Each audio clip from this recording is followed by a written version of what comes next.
Finds knife, flicks, cutting through the air, spinning in the spotlight while the crowd just stares. Sharpen up your mind like he sharpens his blade. It's a show, it's a vibe, it's a chance to invade. Debate, not hate, in the comment zone.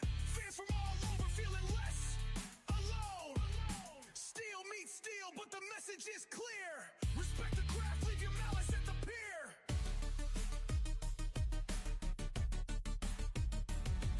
Flips some so smooth with a flick and a twist. Every move he makes is impossible to miss. Grip tight, stance right, steady as can be. The blade dances wild, but it's full mastery. Debate, not hate, in the comment zone. Fans from all over feeling less alone. Steel meets steel, but the message is clear. Respect the craft, leave your malice at the pier. It's not about the weapon, it's about the art. Skill in the hands and the rhythm in the heart. Leave your drama behind, this isn't a fight. Juvan's knife flick shining so bright. Click that vid, watch the sparks just fly. Talking technique under the digital sky. The edge cuts clean, but the words cut deep. Debate like a pro, keep the anger asleep.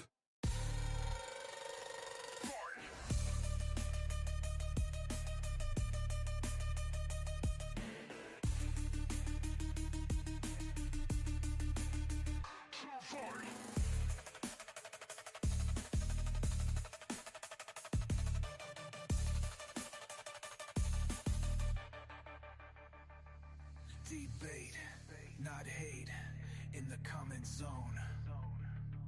Fans from all over, feeling less alone. Steel meets steel, but the message is clear. Respect the craft, leave your malice at the pier. It's not about the weapon, in the comment zone. Fans from all over feeling less alone. Steel meets steel, but the message is clear.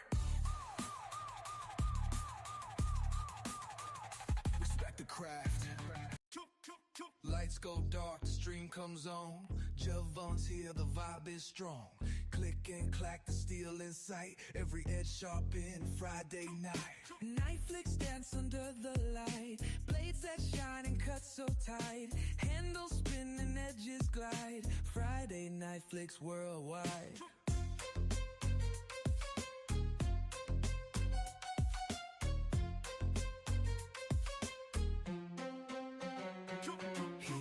The craft with steady flow. Steel and story you'll wanna know. Flick of the wrist, how smooth it goes.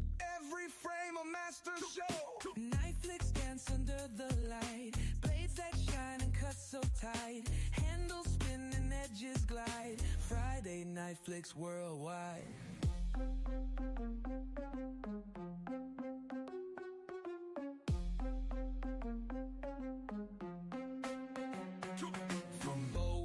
Karambit steel. Every flick has that cool appeal. The chat goes wild when he reveals a master.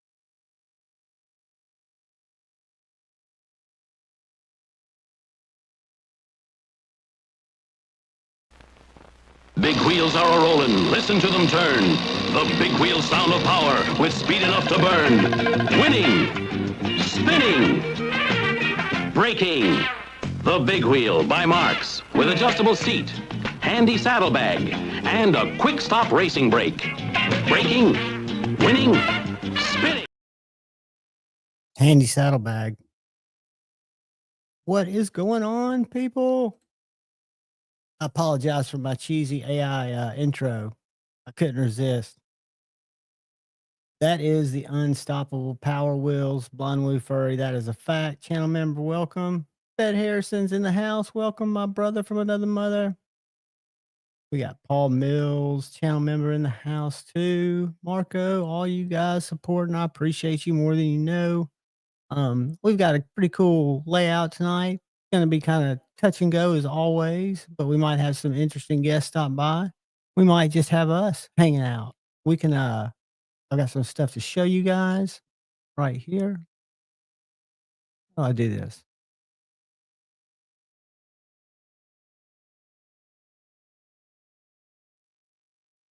There we go. Anyways, got a couple of really cool knives. One in my back pocket. You might have guys have seen me unbox it yesterday. No dang, somebody didn't make it. It was an app. It was an app. I typed in one sentence. I made one for Kyle, and Kyle couldn't get anybody. I couldn't get it to hip hop for him. It just kept throwing out white man country songs. But I guess it was kind of rallying for him. But it's just this app. It's called I forget what it's called. Sumo, I think. Few dollars a month, and you can just generate weird songs. Kathleen Smith's in the house. Dang Ross is in the house. Good to see you both. Always welcome, welcome, welcome. We will try to keep it on the down low and clean as possible. The parental advisory lyrics are there just in case. I want to show you guys off the bat a knife that's really impressing me. And I don't know if they're still in stock, but they might be. That is the Asher Knives Little Buddy. And a brother of mine, Brother Ron, channel member sent me in a earlier Asher fixed blade checkout with a couple of other knives, and I really liked it. And Justin told me he was getting in these little Asher Little Buddies, and they have them in 2 blade configurations and 2 blade steels. The only ones in stock are these S90Vs. And this is S90V, and it's micarta, about a ½ inch shorter than a bug out. I'll do a size comparison later, but they're like $120. The 3V ones, when they come in stock, they're going to be $105.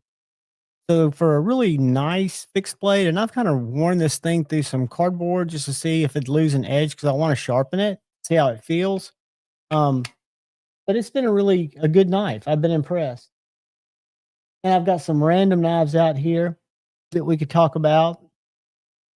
And then I've got one in my back pocket that I saw at Blade Show that TKL was kind enough to send me because I called them and begged for it. And there's a story behind this little blade. Got a signature on that side right there. You can't really see it. But anyway, this is a little TKL DP-1.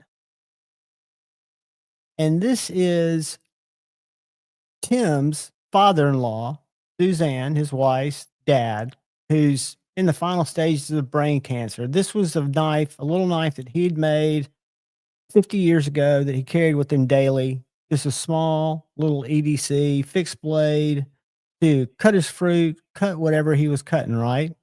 ADCR V2, rock sculptured handle like you're used to with TKL, lanyard hole in the back. Very cool knife, very cool history. I'll pull that up so y'all can read about it. But yeah, that came in. I've been carrying it in my back pocket. Actually, I put an ulti-clip on it, but it comes with a little neck knife rig if you want to wear it around your neck. It's light enough. It's a good bit smaller than the Piranha and the Chickadee. It's probably the shortest. Well, no, because I've got those MKMs. But it's a great little knife. Absolute banger. Mark Parks, channel member, what is up, buddy? And we got Double D in the house. What is up, my man? Joe Isabella's back with his coffee. Awesome, awesome. Good to see all you guys and gals. And we got Marco sharing Klingenwek's portfolio up there. Guys, Kyle is knocking it down, and he is actually really up my game. I'm getting ready to sharpen a knife for a buddy that's coming in from out of town who's not really in a position to sharpen knives. It's a fixed blade, and I'm really looking forward to it. He's giving me the degrees. He wants it 19 degrees, both sides. I think that's a little bit lower than factory, but that's fine. And I really enjoy sharpening. Look forward to, like I say, dulling knives, because before I was just kind of taking off the factory edges, but I'm kind of wanting to do a little bit of knife dulling now. I've got a lot of cardboard, so I run all these knives through a lot of cardboard because I'm curious how they'll hold up. One that's impressed me because it's so thin is this little Vosteed Parallel, and this is the S35 version. They also make it in 154 cm, which would probably be, in my opinion, possibly a little bit better for box cutting, but it's super thin blade geometry, which I think is as important as anything. And I've run this through so much cardboard. It still cuts paper like a razor.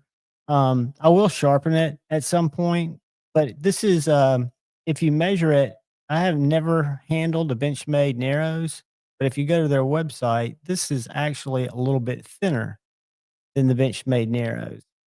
And Vosteed has really nice detent. I think this one in titanium and S35 runs around 120 on Amazon, and I think the other ones in 154, I want to say are 105, but don't quote me on that. Let me pull it up.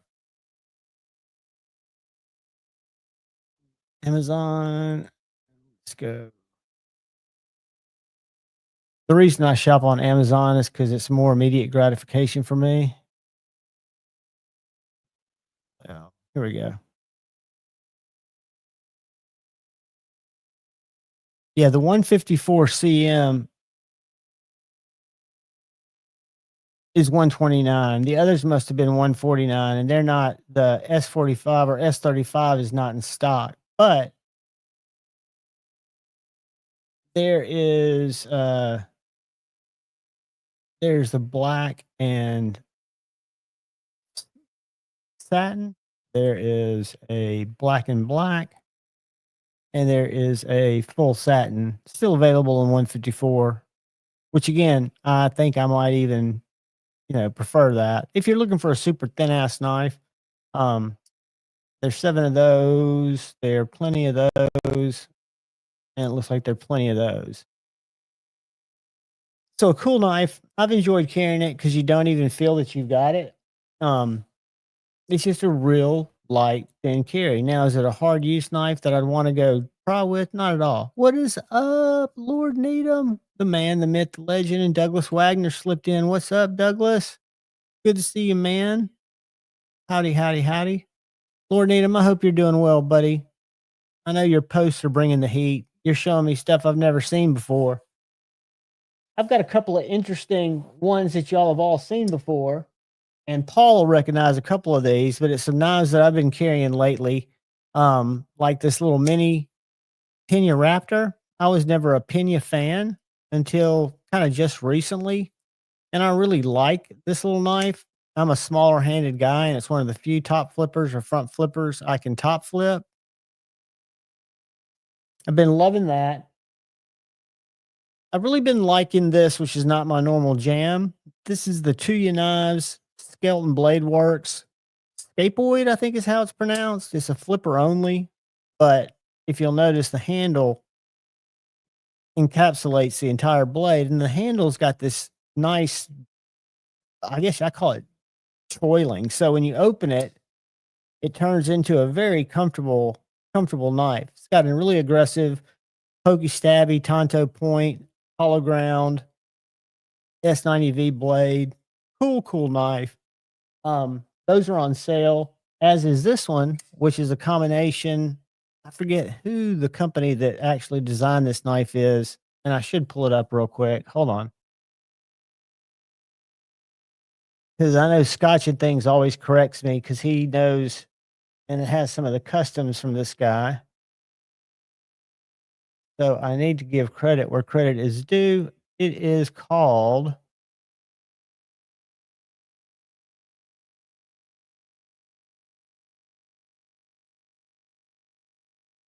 SD Knives. So if y'all have heard of SD Knives, what's up, Gonzo? This is a collaboration with SD Knives, titanium, 20 CV, really nice milling on the front that gives you some grip, and it also makes it very unique. These are on sale on Tuya's website. It says scratch and dent. Mine doesn't have really a scratch or a dent that I can see on it. Maybe a little bit of scratching on the blade, nothing major. And then this is a knife I bought at White Mountain Knives about 6 months ago, and I hadn't carried it. I rediscovered it in a case. It's got that Trex lock, that center lock. It's the Vosteed. I want to say it's the Ankylo or Anklo. And what's cool about it that I'd forgotten is it's multiple deployment. You've got a flipper tab, you got a front flipper tab, and you've got a really nice pill-shaped opening hole in a great shape, Elmax blade, titanium handle. Sweet little knife that it's heavy. It's thicker because I guess of that Trex lock and the pivot. But these are knives I've been carrying this last couple of, say, 10 days that I was not carrying for quite a while. I found them in a case that I don't often dig through. But like this is a Pharaoh Monster Glidesman. They have 3 designs. This is the only one with the flipper hole that's not a flipper only.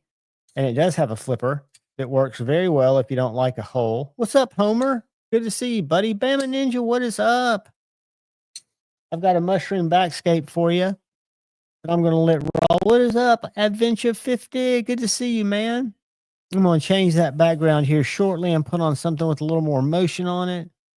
Let me drop us in some soft, easy listening tunes. And then we'll come right back to what we had. Fed, I hope you're feeling better, buddy. Kevin Smith and Knives, what is up, man? Channel member? All you channel members, remember tomorrow at 11 o'clock. Be in there by 11:15. There'll be a word to type in. I've got something pretty cool for you guys tomorrow. So just stop by. I know it's not totally convenient, but if you jump in at 11:10, you sign up at 11:15. By 11:30, I'll do my best to have it drawn. What is up, 1931 Leatherworks? Good to see you, buddy. But I haven't quite decided what tomorrow's going to be. It's going to be a folder, and it's either going to be a Concept or a Kaiser. Both are very nice knives. I just got to kind of ponder it. It may be something different. Who knows? I may come up with something cool, out of this ordinary. I'm really loving my Mud Dog Forge.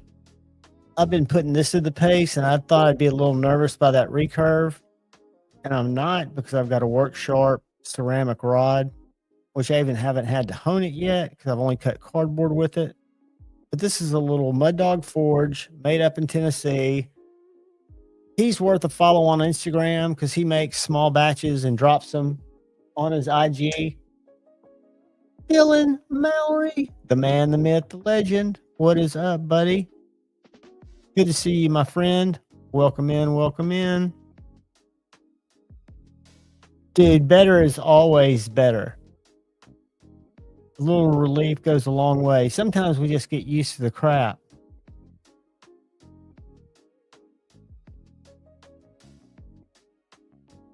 I feel I'm getting used to the crap. Joseph S., what is up?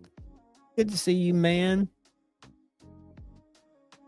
Neil McKenzie has been a member for 21 months. Dude, thank you. Thank you. Thank you so much. I know this is going to drive people crazy, but I got to give you a quick man hug. I will keep it short.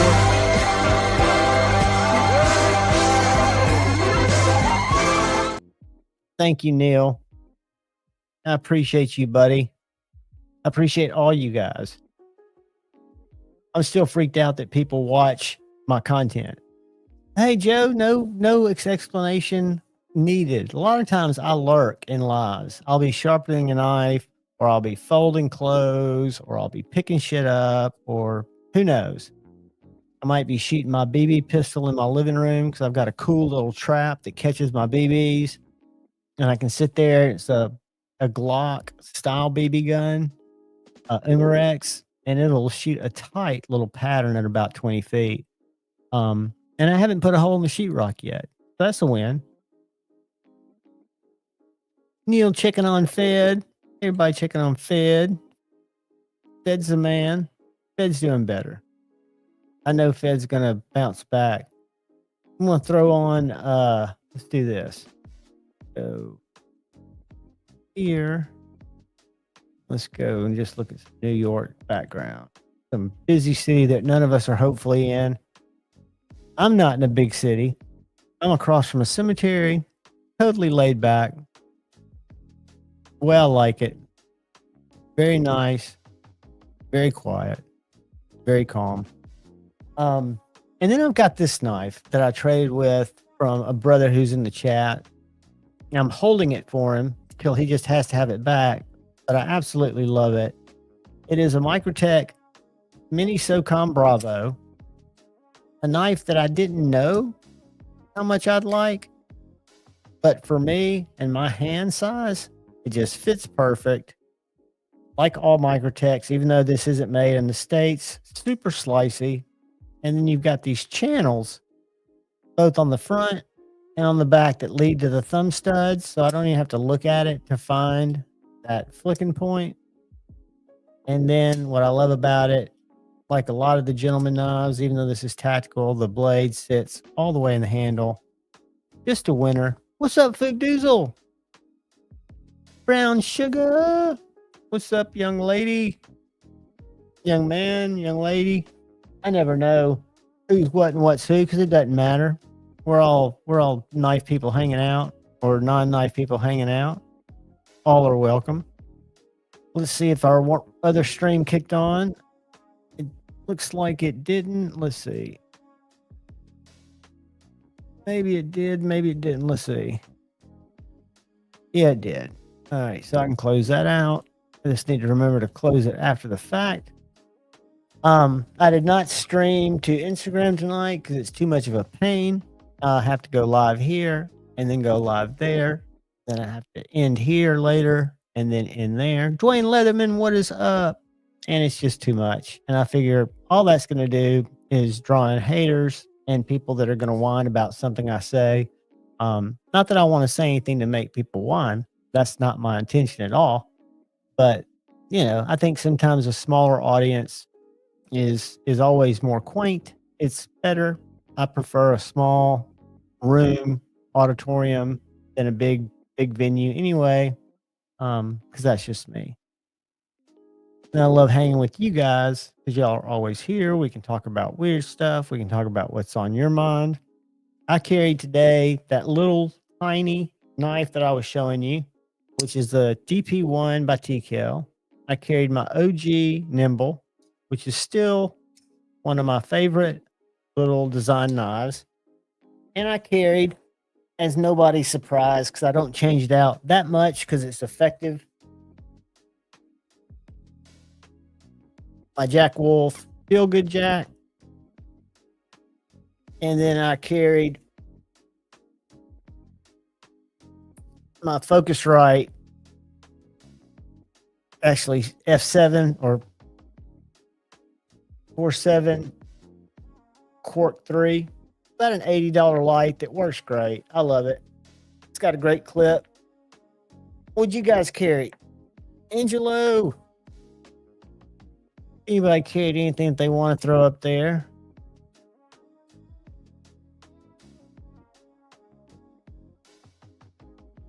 Nice. Dude, it's amazing. You guys carve away everything that's not functional and make beautiful art out of it. Whether it's knives, whether it's wood, whether it's my Carter, y'all have a gift.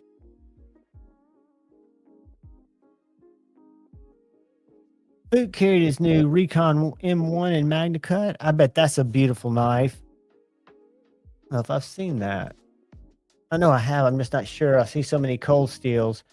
The only ones I still have in my collection are my 8010, my 8015, and my American Lawman Recon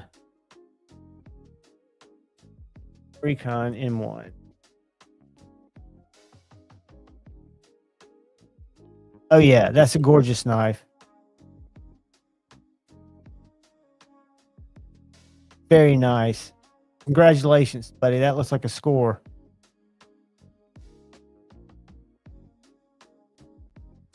Uh-oh, I missed some.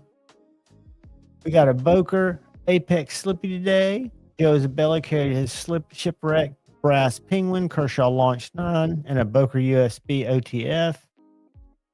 Geek Machinist carried the deckhand at work all week, enjoying it. That is awesome. A Tanto Mac 3.5 to the post office. Staying Ross, I'm jealous. The Tanto is a beauty. The Mac 2 is just awesome. 3.5 is just a winner. I love that knife. I have it in a drop point. And I can understand why. Blackout Shockwave, that is a banger. I've got the Shockwave. I think, is this the Atomic?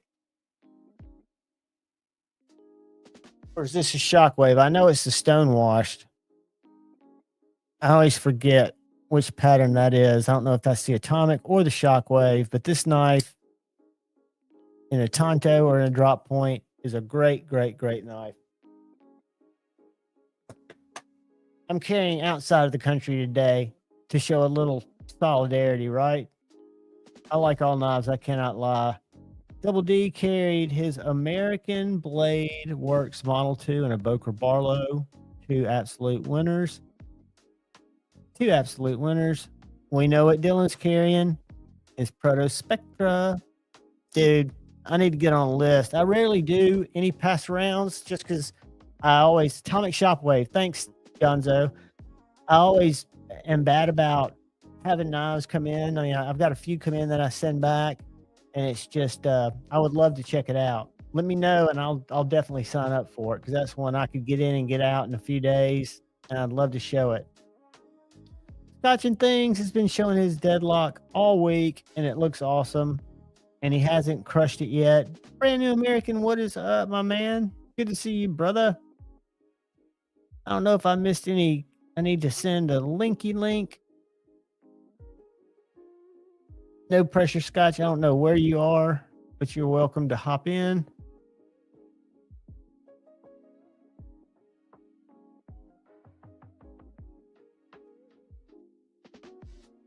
However, can't find that. Demonoc, channel member, what is up? Demonoc, stop by tomorrow at 11, between 11 and 11:15. I'll do the drawing by 11:30. And it'll be a cool one for you guys. And we've run about 17 people on Saturday mornings, which is good. It's small group and good chance to grab something cool. I'll try to make it cool. That's all my game. I want it to be cool. Let me grab it. Whoops, excuse me, guys. That was a coffee belch. I apologize. That was horrible. Go up here. Here. Go right here. There. Done. Bama. What is up? What is up? I got to get a background I feel comfortable with. For some reason, I'm not feeling it. I might like the Enchanted Forest. Well, I think I want to go into the sea for a little while.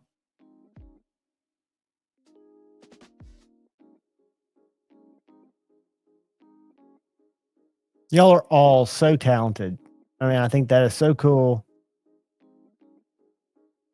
I wish I had my little knife out here. Terry, 1931 Leatherworks, showed me what he did to his little Tops Crowhawk, which I have. And he basically used his Dremel to rock pattern the scales. Well, I don't have his skill set, but I do have a vise. I do have a little battery-powered Dremel. And I did rock scale pattern my my little Crowhawk. And I really like it. oiled it up afterwards, sanded it all the way down. It's a really cool little project. I'm not quite done with it. I'll probably do a little more on it. But I can see that becoming a problem. I need to get some kind of respirator, even though I'm not blowing much on my little powered Dremel and I'm doing it outside. But I should probably have some kind of mask on. That's true, Gonzo. I'll show you though. I did this one. Let me grab it. Y'all chill. Talk amongst yourselves.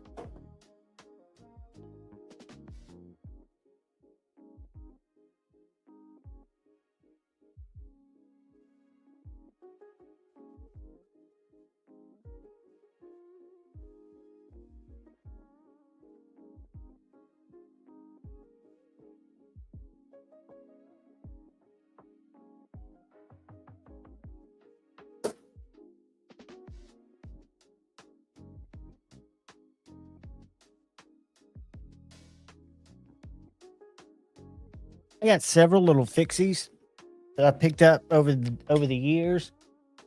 But this little guy was totally smooth. And I've gone real shallow with my rock because I know I could always take more off. I was impressed with it. It makes the grip a lot better on it. It's a little knife. I carry it, but I don't carry it a ton. I've got other little knives that mean a lot more to me. Like this beautiful little Aries EDC pedal that Paul Mills surprised me with in glow carbon fiber with glow G10.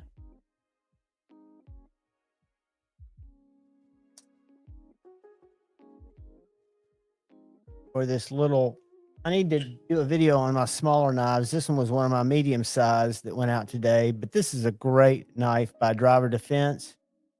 If anybody's looking for a small tank of an EDC knife, I think these sell for about $200 to $250. It's called the Ricochet. It's made in North Alabama. MagnaCut 64.5% or 64.5 HRC. A G10 handle with the G10 liner. Made by hand by an absolute craftsman. Great sheath. And then I love the T. Denny Apprentices. I bought 2 of these. This one's in crew wear, belt satin, and I've got an acid etched in MagnaCut.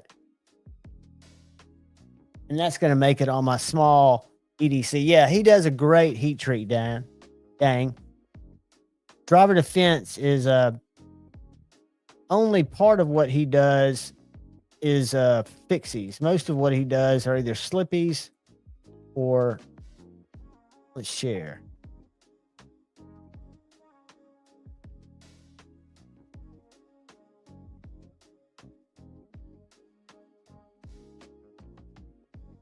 So that's a little chode. I mean, he has a lot of different knives, but very unique grinds. And then these are the ones he took to the show after I bought the one I bought, but he had this folder. These are the little bird and trouts.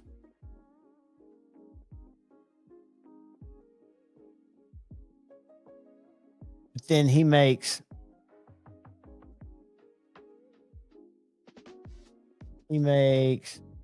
find it, swords. That's a short sword. He also makes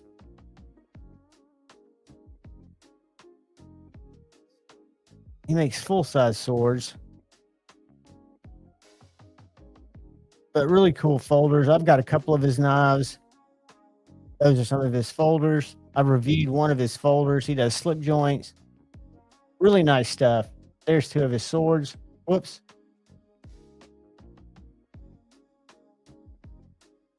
But if you're not following Driver Defense, I will drop him in StreamYard. Y'all can drop him, check him out, give him a follow. Scotching Things is in the house. What's up, dude? What's up, guys? How's it going? And just chilling out on a Friday night, Yes. keeping them down low. You've been traveling all week, hadn't you? Well, Or are it you was posting from home?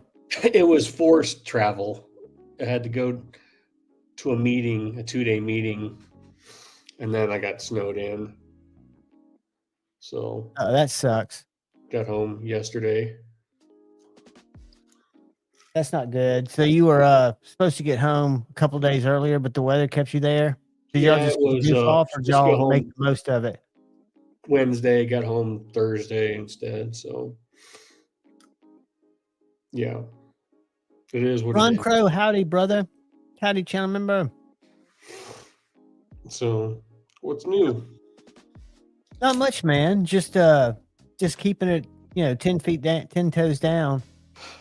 We almost Living through got the week. How about you? You've gotten some cool stuff, hadn't you? no, I'm on the knife embargo. I mean the deadlock, but I've had that a couple weeks now. Have you gotten any effect pedals or looked into any effect pedals? Watched any videos?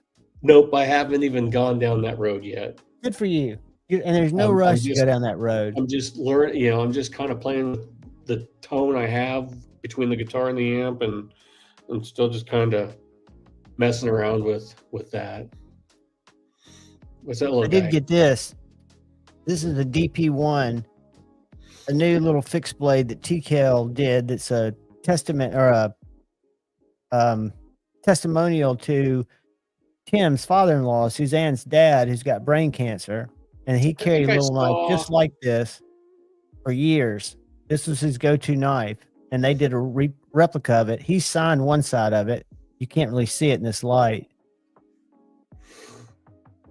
It's just a small little back pocket slicer. I think we almost got Dark Gravity talked into coming on again, but Have he you? posted on, You know, well, I he didn't posted know. on Instagram last week, and everybody was like, "Where you been? Come on!" I'm gonna.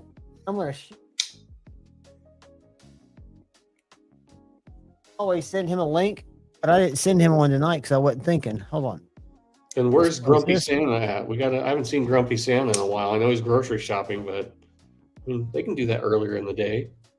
Pocket Metals might jump on here in a little bit. Why is that showing that? Let's do this. Make that go away. I didn't think there was anything to add to stage. All right. Let me real quickly send Dark Gravity a link to his text.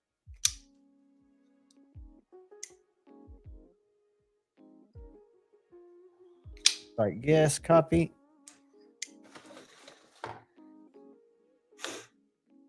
Dude, I don't know we went out to my wife's parents' house for, I think, the boat picture. Thank you for supper, man. I don't know, allergy. I don't know. On the way home, man, my nose just started running and sneezing. My eyes were like itchy.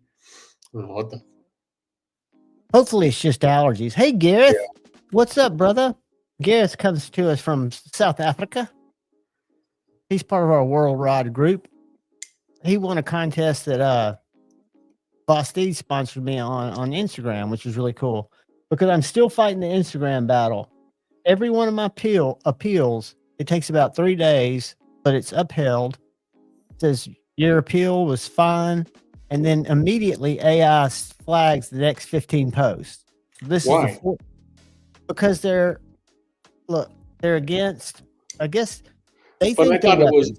Are you still a commercial or? Yes, I went back to commercial to stream there. Now I don't know if I'm going to stay commercial. I can switch back at any time, but I figure I might as well see how far I can fight the system because every time I appeal it, I've not had one appeal shot down, and I'm not limited in anything except who sees my account. So if you click right here, it says that your account can't be shown to non-followers. What this means, your account and content won't appear in places such as Explore, Learn About Recommendation. I could have edited or removed the 15 posts because it always posts 15. It picks 15 at random, or appeal it. So I appealed it. It's in review. Probably Monday, Tuesday, I'll get a thing saying it's fine. I'll click in here. There'll be 15 more flagged. So I have to do it again. I'm thinking at some point, maybe they'll it'll help change the way that they look at it. But all I do is post the simplest knife pictures. My Instagram is so sterile. I don't even post pew-pews. I don't even see your pic. It's mostly like, have you posted pictures lately? It's just usually not you lately. on the back I porch, don't right? post a lot on it because It's just since you on I've the been, back porch flicking a knife usually. yeah, I rarely post pictures just because I've got, I'll post a few outside pictures, a few inside pictures, but mostly outside flicking pictures. But they flag them all, so it's just flags the next five, and they're all pictures like this that are getting flagged. So it makes no sense, no rhyme or reason. So I'll probably go back to a personal account because you don't get those limitations with the personal account. And when I ran the promotion that HB Gareth won, I was a personal account. It did not stop me from doing that with Vostede. I picked up a couple of hundred followers off that because my Instagram sucks. I get like one a week, maybe. I don't know.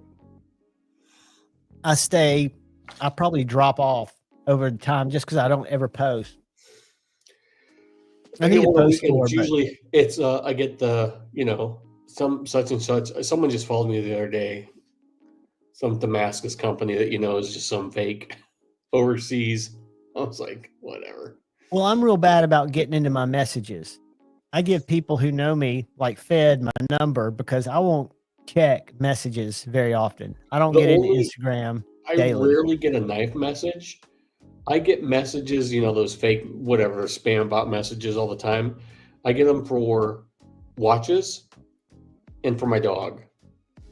Well, they're not necessarily spam. They're just targeted advertising based on your interest. You probably click on watches and you probably click on dog stuff when you're looking at Instagram. I don't click on anything on Instagram. I just look at people's pictures. But when you pause, you're probably slow down and stare at one long enough.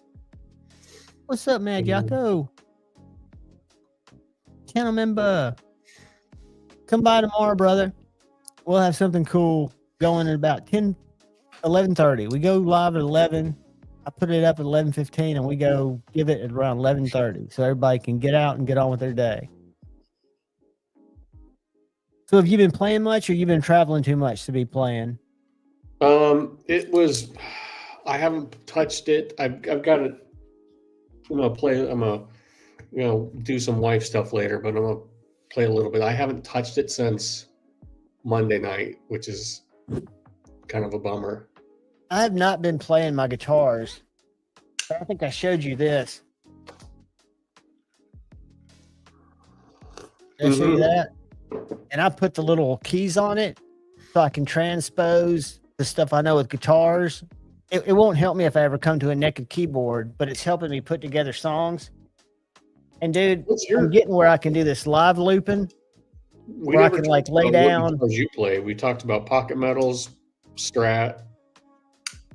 Pocket Metal's got a nice one. He's got the long one. I wish I'd gotten one that was longer than 25 keys, even though I don't have the dexterity to use my left hand and my right hand at the same time. Even though I do it on a guitar, I can't do it on a keyboard.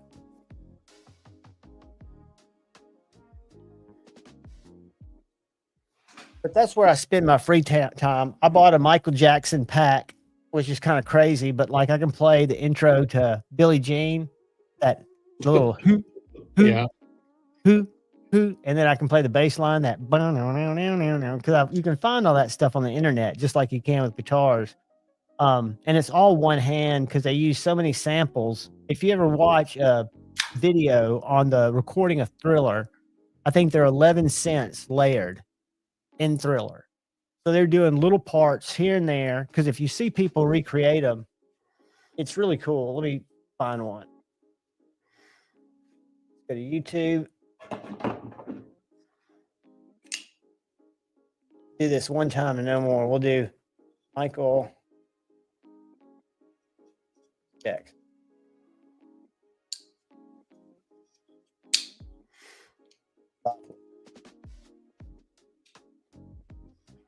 I've been trying to figure out how I want to display them, hang them on the wall. but I'm worried they'll fall out or something with my luck. So I just bought one stand and I'm testing that out right now. Your guitars? Yeah. The stands I like are the ones that put on the neck. Exactly. I want them hung by the neck, not sitting with the neck leaning back. Yeah. You want the, and that's, I've had them successfully mounted on my wall plenty of times. It's just, find the right place. And you're a construction guy. Yeah, I could figure out, like, I've got the right equipment to drill into the concrete, but there's always that chance you can do everything right and something, Absolutely. And you don't want it to fall that far. Yeah. Check this out.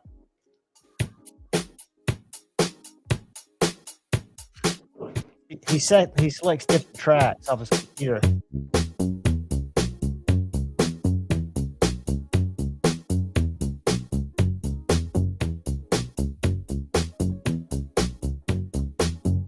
Those are little parts. Demon Knock. I think they would look cooler hanging on the wall. I've still got lots of wall space, all over. I'm just terrified something, that 1% chance. As long as you find a stud, dude, they're made to. Ed's a new member. Thank you, Ed. I appreciate you, brother. As long as you find a stud, you won't have any problem because they come with 2 long toggles. This is for Ed.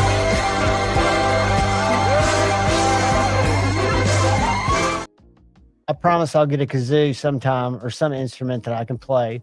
I was going to do guitar riffs. So annoying.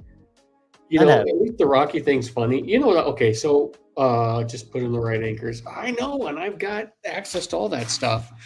I just bought a shit ton of concrete anchors today. I could have ordered what I need. They come with them. That's what I'm saying. If you go to Sweetwater, I've held thousands of dollars on the wall. The only bad thing is, what you really want to do is keep your guitar out when you play it.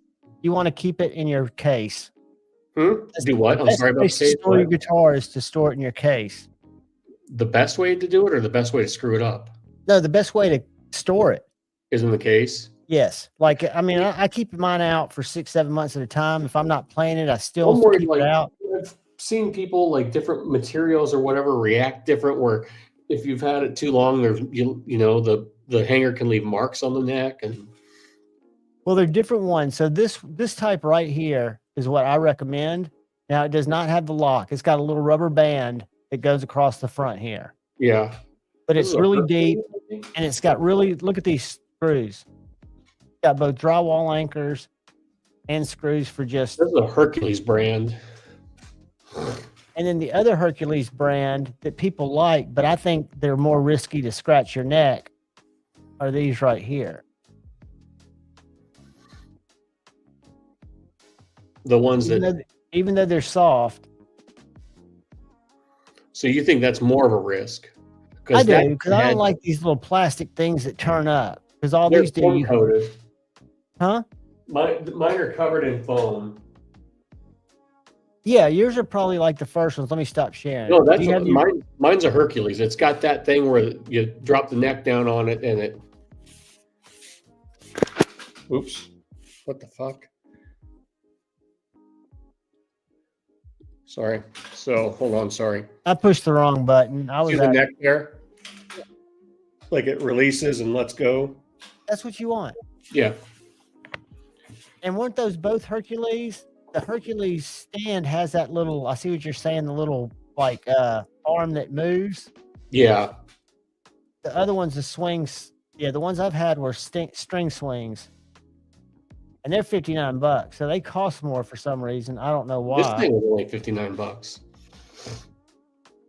I just got one to try it out, see how I like it. That's the one I use. I've got one for my Strat that's just the little bottom part that you sit the bottom in, and then top of the back hits the stand. It doesn't have anything for the neck, so it keeps it straight. But if I was ever going to have rapid changes of humidity in my house, it wouldn't be a good thing. Hanging it from the neck's the way to go, which is the one I've gotten here in my acoustic. Yanni?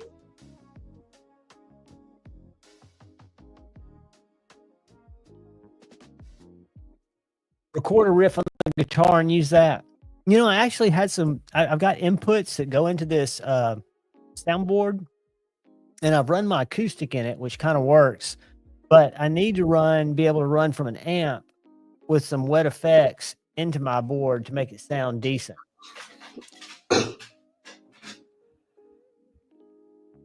Kathleen has been teaching for over 50 years and has never had a guitar fall off a wall, and many tip over from a stand. That is a very Always good that point. 1% chance, though. But it's never going to happen. If you mount it right, and you're such a mounting kind of handy guy, you're not going to I have the concrete drills. You don't need that much. That's overkill. But I've got concrete walls. You're hanging 12 pounds. Yeah. So if you go into a concrete wall with an anchor, you're going to have no problem. Yeah. I know. And they look cool. You can, and also it'll make you want to buy more guitars because you can start staggering them. I probably, like I said, that 4. I think just I think I'd be happy with just that 4 guitar. What's up, Kyle Coonley? How we doing, boys? What's up, Kyle? Good, man. I wanted to show real quickly. I wanted to find this picture from my history of. Have you heard of a band called Humphreys McGee? I'm not going to play them, so you don't have to. Humphreys, UMPHR. I want you to look at this guy's amp stack. It's not a big amp stack. He just plays vintage shit. Let me get to his stack. This stack over here to the left. Hold on. Let's get some light on it. This right here, this setup.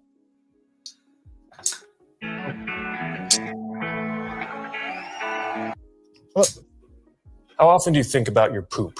Some people think about their poop a lot. I'm not immune. Did you know that every time that you pay a visit to the porcelain throne, your poop is trying to tell you? My poop's trying to tell me something, guys. What happened? I've gotten right there. Okay, I went to a different video. Damn it. Hold on, I want to show you this amp setup because this is probably no less than. All right. That was classic, Javon. What we've got there is we've got 2 heads and 2 speakers. I forget if this is a Bugatti. Both classic amps. And then this guy's pedal board. Both of them are great guitarists, but they both are just playing through the coolest shit. And what's cool about this guy, you know how tremolos suck? We always take them off. Mm-hmm. He had a guy build him these little palm rests where he can get his tremolo sounds off hitting his hand down on that. I wanted to go to his pedal board. Hold on.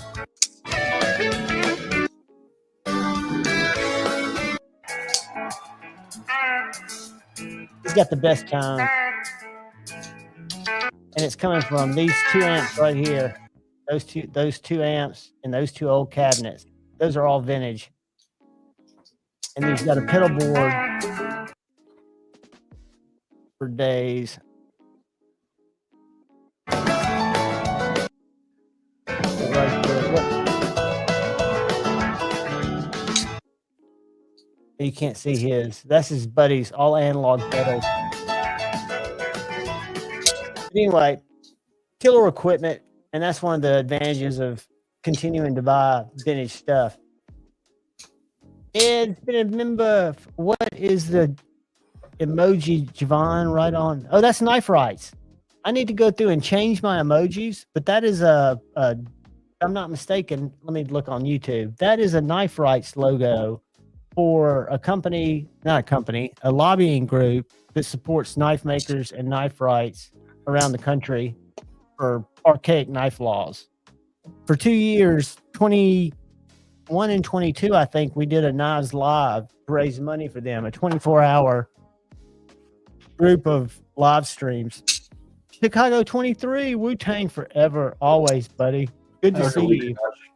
Ed, thank you for your 19 months, dude. I'm gonna have to give you a little love. I can't leave anybody out. And I promise I'll come up. Well, it's not letting me. Now, is that Ed Harrison or? No, that's a different Ed.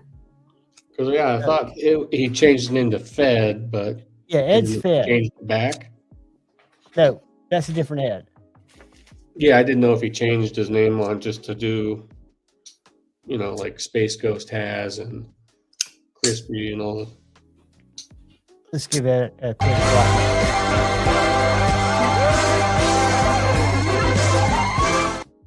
Thanks, Ed.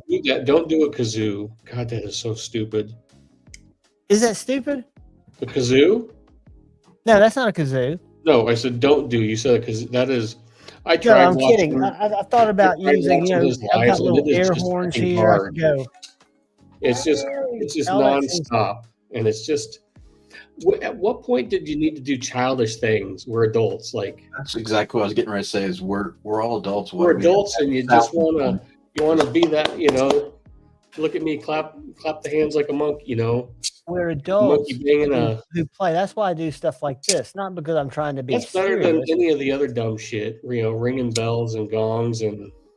Well, this stuff's not to be serious. It's to just get.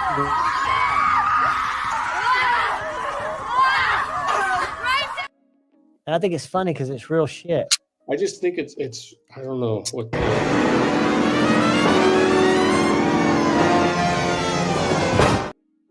Y'all can blame Stevie. I think what it is, there's been so much with this. Watching these videos are just fucking popping up in my feed all the time now because I clicked on a couple of them. That's your problem. If you click on them, you're telling them you want more. Dude, that Super Steel Steve drama, like it's done and over with. But has it now populated back for like 3 or 4 years? And now they just keep making fucking videos bickering at each other. And you'll go in and read some of the comments. And I'm sorry, but dude, these hangers on, these guys that are just. Dude, I'm staying so out of that because they're both. I'm not even talking about them now. I'm talking about the commenters. Yeah, I am too. Like, ooh, you showed him, or ooh, you showed. There's factions, dude. These are adults acting like complete fucking babies. 6th graders. That's why I don't get in comments. You're worshiping some fucking idiot on YouTube. It's worse than it's like you don't want people worshiping like fucking actors and stuff. It's the same thing. Except I don't know if these people on YouTube have any kind of fucking talent. Dude, you need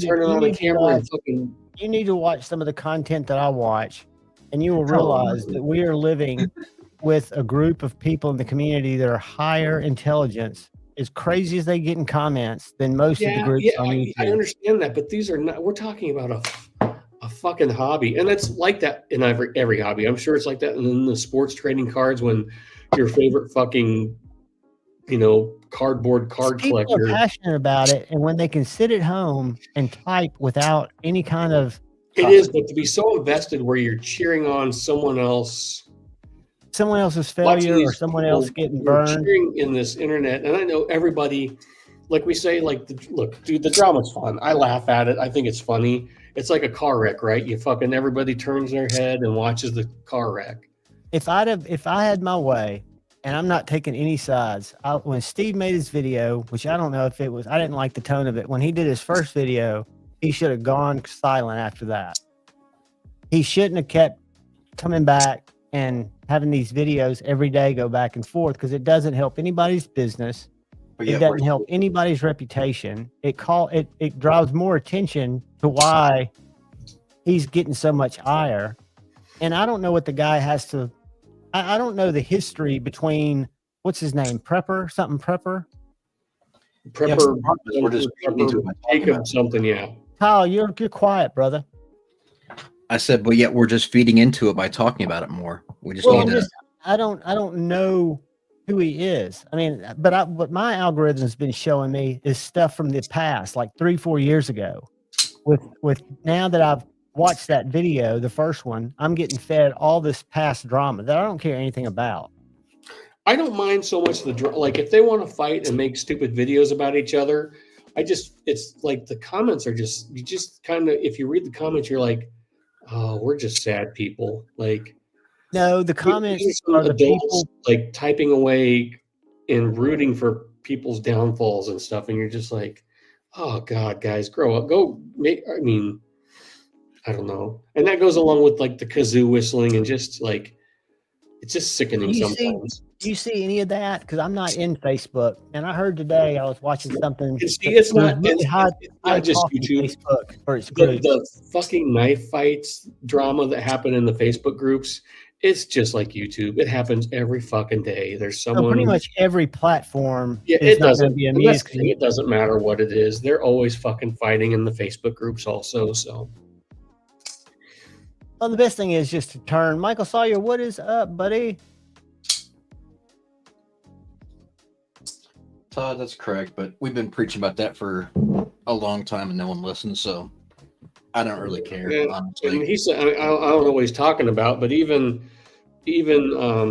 talking with Dave and Billy, these guys fucking doing these stupid HRC tests. This is not. It's Yeah, it not was in a pretty. controlled environment. Testing it in your fucking garage is not a Did you controlled buy for environment. $168? You can manipulate the numbers you get.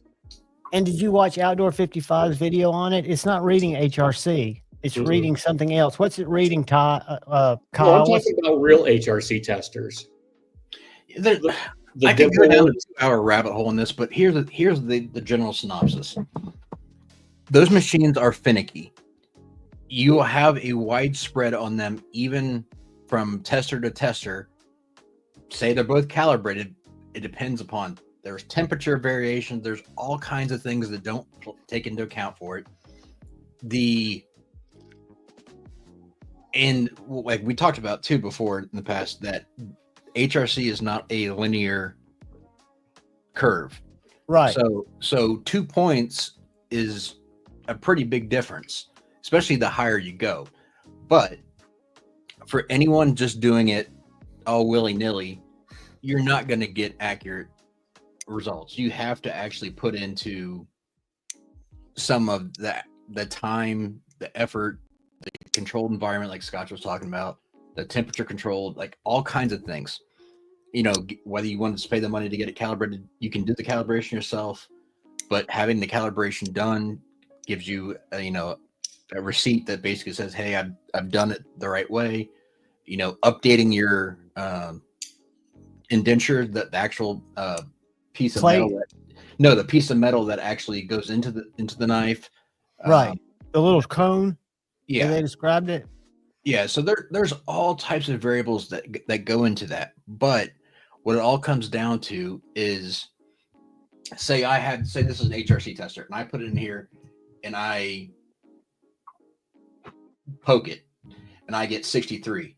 Well, my room may be really, really cold. Then I send it to Scott. She's got it in his garage and he lives, let's just say, in Arizona. That's going to read differently. It could be the same exact knife, same exact temperature, or same exact Machine. blade, same exact machine, same exact calibration. It's still going to read differently. How differently? I mean, so how does anybody get an accurate reading on these? Or are we all just kind of going they at? tell you how to do it. I mean, they actually tell you in the manual how to set the machines up to get a standardized score, which is, the temperature control, what the room environment should be, what the actual temperature of the knife should be. Billy was pretty darn anal about that. But it just gets down to a point where, I'm big on it. I want it to be ideal, but there's so many variables that, Joe B can say it's at 63 and Joe C can say it's at 60, which is a huge range. And they could both be right. Correct. So Based on the environments and the different variables that you might not take into consideration. I take into account what a controlled environment for me, knowing that I know certain testers have a setup where it's exact same way every single time, like Brian or like some other people, that it will be the same regardless. So I can trust that there's one less variable. It's a continuous playing field. So they have, in trying to make sure that, the other variables, like getting it on the flat of a knife versus, the lead testers are designed for, and like I told you before, Javon, those are designed for thicker pieces of more dense material, portable. They're not a high quality machine, and they measure in HLD, which is not the same measurement. Correct. And that was the thing I didn't know if you watched, that you might be able to explain how he was saying there's no actual conversion, even though Correct. that instruction shows you how to do thinner steels and compound the result, but there's no way to take the result you get off that machine and equate it to an HRC. There's no formula that'll do that. Yeah, I've not dug deep enough into that, but I definitely know that seemingly like there's the HRC, MOHS, there's different ratings of hardness, and it depends on what you're measuring to what the standardized is. So HRC is not the most precise overall. It's just what is standardized for this industry. But I think that's why I quit arguing about it as much. I just want it to be done well. And yeah, there are certain ranges that it should be within. And there are certain people that I trust as far as if they test something, I know it's going to be accurate. Because I have a baseline. And that's the difference is when, say I go buy a machine tomorrow and set it up. I don't know. It's just like it's hard to say that baseline is going to be the same as somebody else's. It's just getting old, like watching these YouTubers get in a fight with another YouTuber, and then their fans go attack so and so. It's like, yeah, I agree. Sending your fucking minions and just like be adults. Like, talk smack. That's fine. Talk smack. Everybody talk smack. But then sending your fucking minions and these people, these hanger-oners jumping on like. These guys don't fucking know you. They don't care about you. Todd, that's what I got out of the video I watched today too. Yeah, I mean, but there's a difference between being consistent and being accurate. And what's that guy's name? Outdoor 55. I used to watch his videos. I don't anymore. No. Brain fart. He seems very knowledgeable when it comes to sharpening. He doesn't seem to have an agenda. I could be wrong. I don't know him, but his videos have always seemed objective to me. I think it is Alex. Alex might be right, because I know he's taken a lot of time off for different personal situations, moving and stuff. Yeah, and I'm never going to sit there and be like, I know everything about these machines, but I know enough that the first time I saw that lead tester, I was like, yeah, that's not gonna cut it. And that's been a point of contention for a while. But you know what, if the dude wants to do his thing and make videos on it, I don't care. But just don't. No, it shouldn't concern any of us, really, because he's doing it. He even admitted to Rochambeau that he was doing it for the drama and the clicks. Right, but here's the thing. If you're doing it for the drama and clicks, don't do it for the drama and clicks by saying it's correct information. That's the difference. And I haven't watched his videos close enough to see if he might do a disclosure on there for all we know. But I don't know. He might say this isn't going to be excellent. Yeah, I think Alex does do a great job. Yeah, the thing that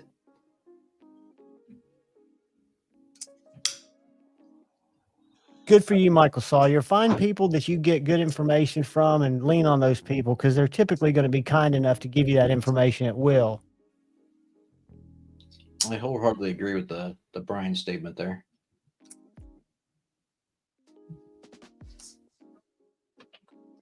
Where did I miss it? No, I don't know who's not trusting. Oh, yeah. Is he not trusting Kyle? I don't know. That's fine.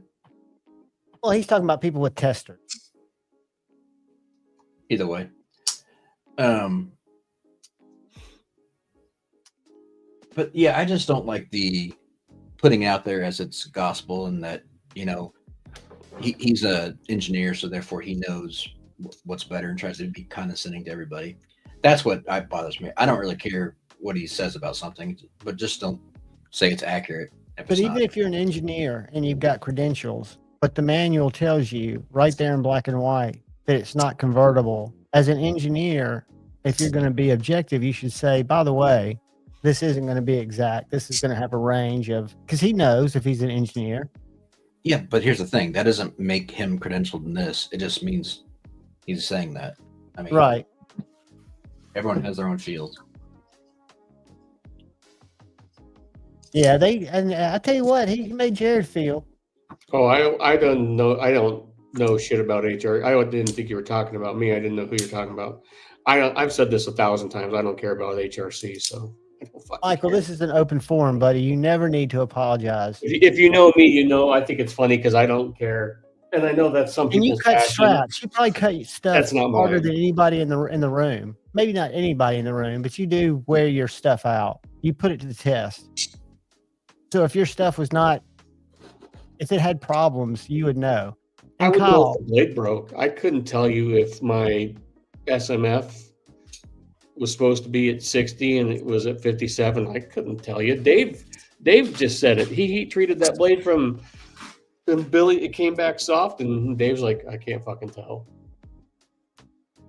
Kyle, Okay, it's okay, buddy. I wasn't upset about it. I just was saying it's good to trust Brian. hey Kyle, out of all the knives you sharpen, just like if you just took an overview, all Okay. different. I mean, how many do you feel What's like still under funny the is- stone sorry, feel real like quick. you're supposed to? What's still funny is that Spyderco dropped the nuke a month ago now that Chinese steel isn't fucking the same. Like, they're not using all these.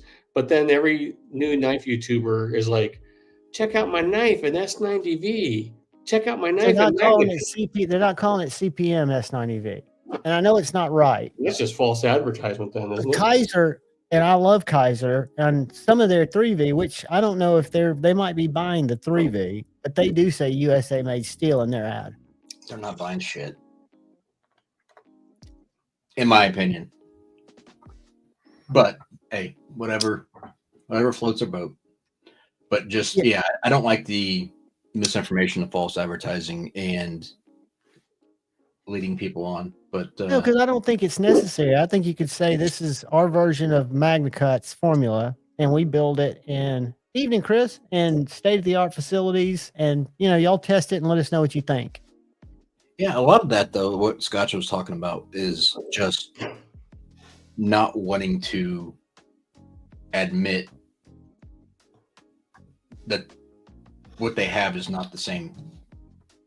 And or Like, I haven't seen any of those because I don't watch a lot of content, but I assume we're talking about the people that have knives out. I'm just meant in general. Like, they don't want to think that they spent X amount of money on a knife and it's not what they thought they were getting. That's all. Right. But yeah, there's definitely people that quote unquote designers that are going to be oblivious to it as far as. Because they're just specking it, right? No, So they would. I'm saying as far as publicly, they're going to be like, I don't believe that, because they're trying, and whether they believe it or not, that's fine. I'm not questioning their integrity. Well, not all of them, but the ability to play dumb makes your sales, or just completely ignore it in general, makes your sales stay up. I mean, if you had to address it, then you're putting everyone else at risk as well too. So I'm sure there's I don't want to sit there and There's still a hypothetical out there. Would they sell as many knives if they said, hey, this is my awesome knife design. It used to tell you it came in MagnaCut. I don't know what the blade steel is, but will you still give me money for it? No, of course not. And that's what I'm saying. I think there's probably some discussion as to multiple individuals saying, hey, let's just not bring this up because it's going to affect everyone.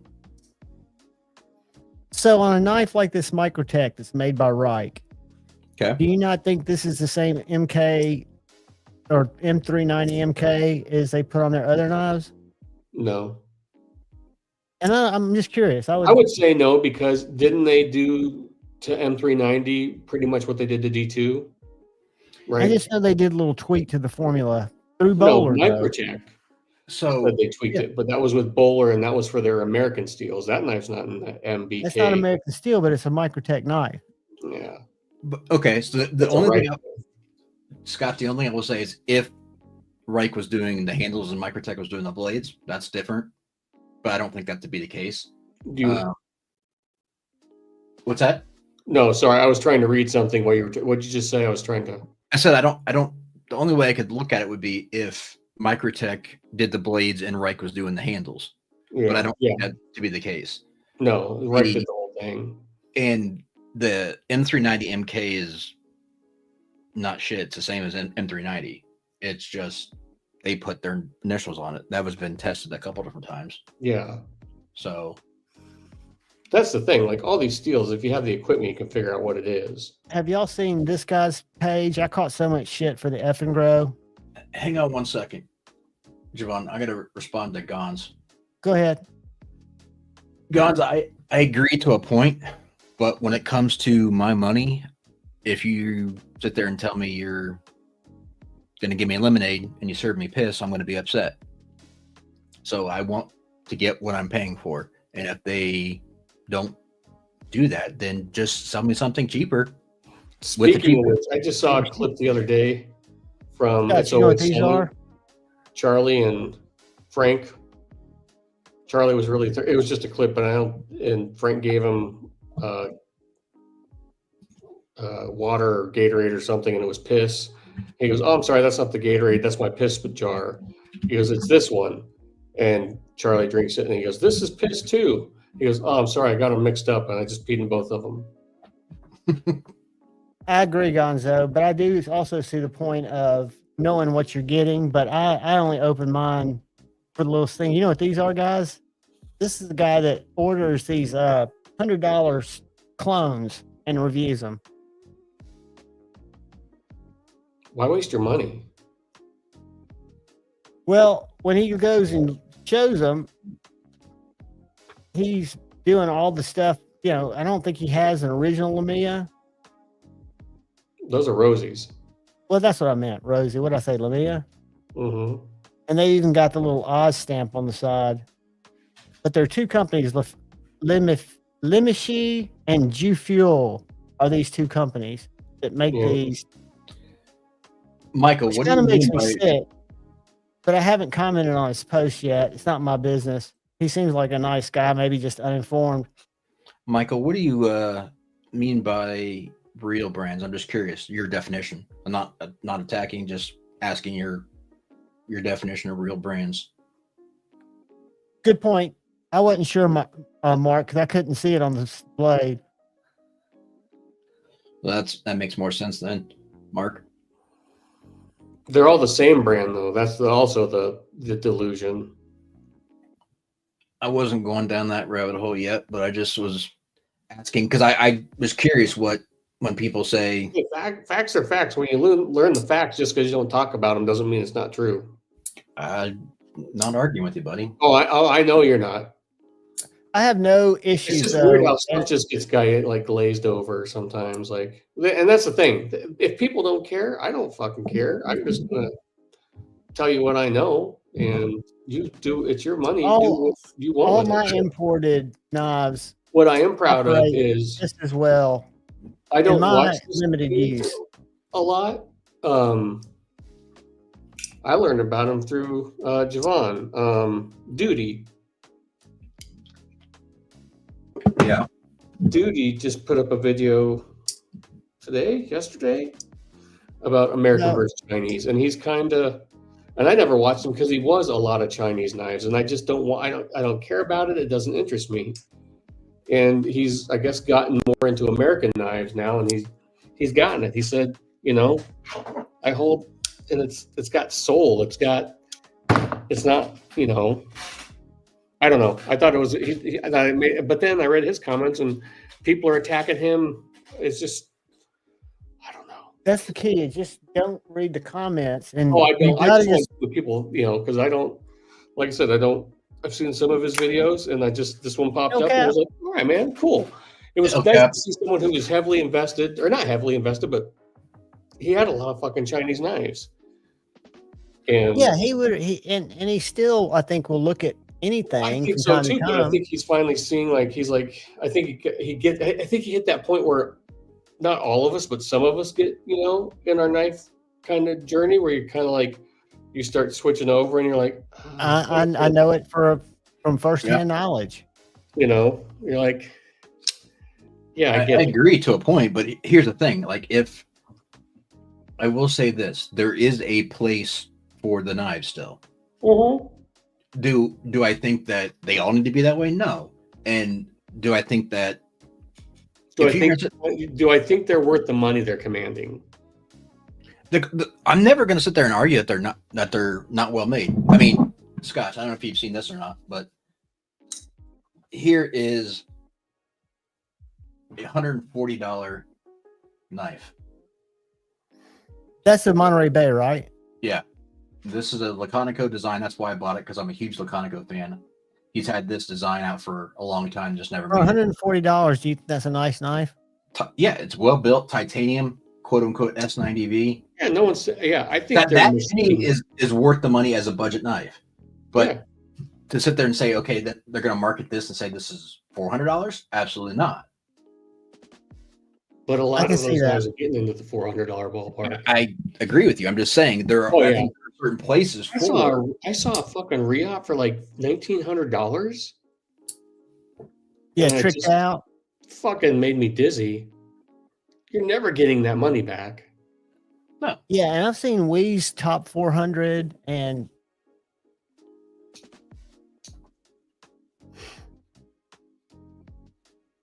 I mean, they're still, like I said, yeah, because they're priced right. And I'll tell you, Tuya prices their knives. I mean, these titanium S90V-ish knives are $158. And for that, they're solid knives, in my opinion. Now, for $358, maybe not so much. Mills, what was that? If you don't remind me asking, because I'm trying to remember. I don't have his chart memorized, but I mean, that very well could be because they run the U.S. runs theirs horrible. So I'm guessing 60, 61. OMG. Everybody clear the room. What's up, brother? What's up, y'all? I ain't got my shit set up to be doing this, but God damn it! I have to go get it. Now I gotta. God damn it! I'll be right back. I gotta refill my drink now because he's here. I've just been listening to y'all stir up shit, and I figure I'd at least somewhat chime in, even though you can't fucking see me. You're in that industry. Well, no, I'm not in I mean, I work in the steel industry, but not that kind of steel. Daddy gravity. Dude, you've gotten down to your fighting weight, hadn't you?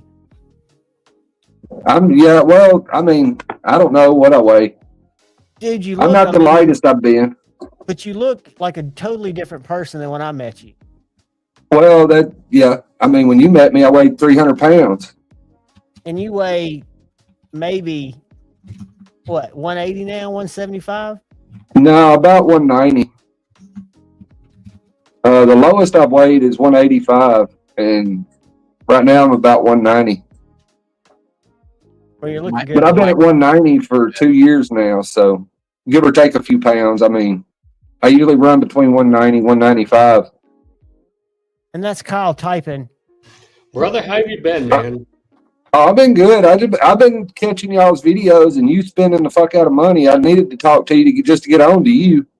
Dude, I haven't bought a knife. I ain't talking about knives. I'm talking about, I see the videos you're posting. I don't know where you're getting the stuff. Oh. Watches, boots. You know, I'm surprised you don't have hand grenades and trucks. Dude, I got 3 trucks. What's going on, Jack? Jack Billings from Shed Knives is in the house. Y'all say hey to Jack. Dark Gravity, I'm glad I twisted your arm to get you on here, buddy. I told him we needed to have Rain and Javon in.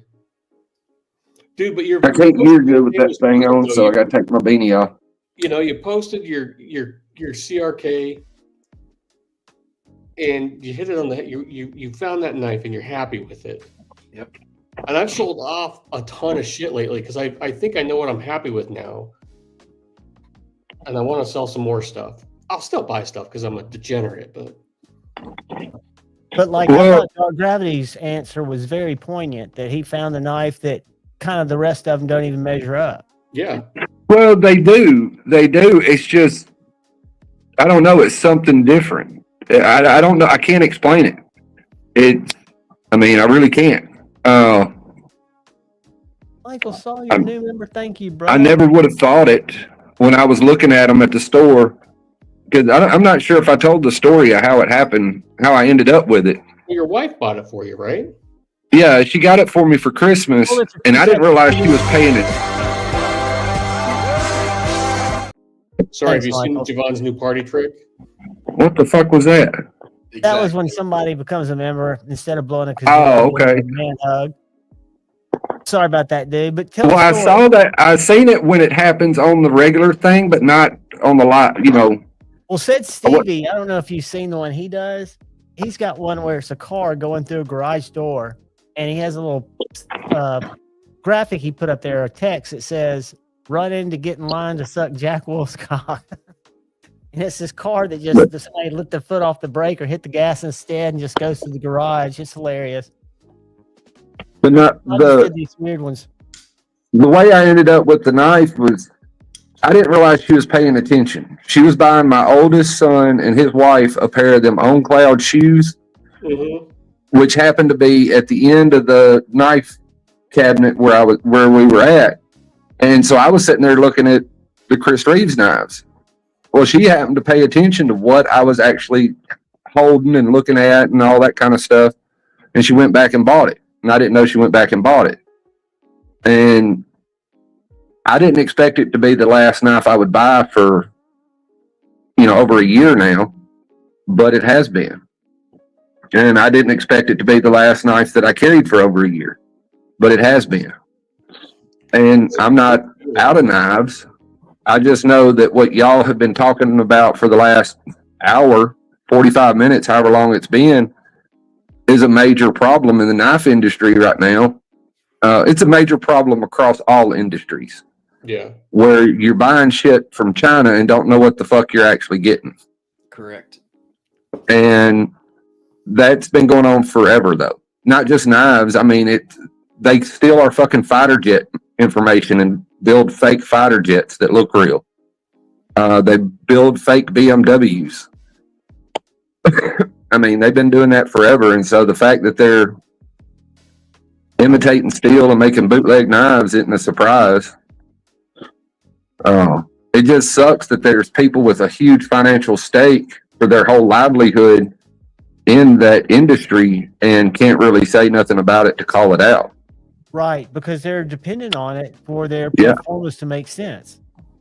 I mean, there's some that that's their sole income is knives that drops. Right. And so they're not going to question what the material actually is.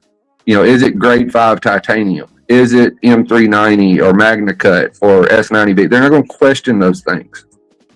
Did the carbon fiber come from from fat carbon fiber? Or did it come from a sweatshop in some back alley in, Thailand? I don't, they're not going to ask that. A couple of them have actually sent their fat carbon to their manufacturer, to their OEM. In a couple. Yeah, I do know that. Yeah. Yeah, that's possible, but they're not going to spend the money for freight for steel. No, I agree. I just want to thank Doug 5-door for sending me that Stang. Check out. That is a knife I have chased for 5 fucking years. And to finally get to touch one was awesome.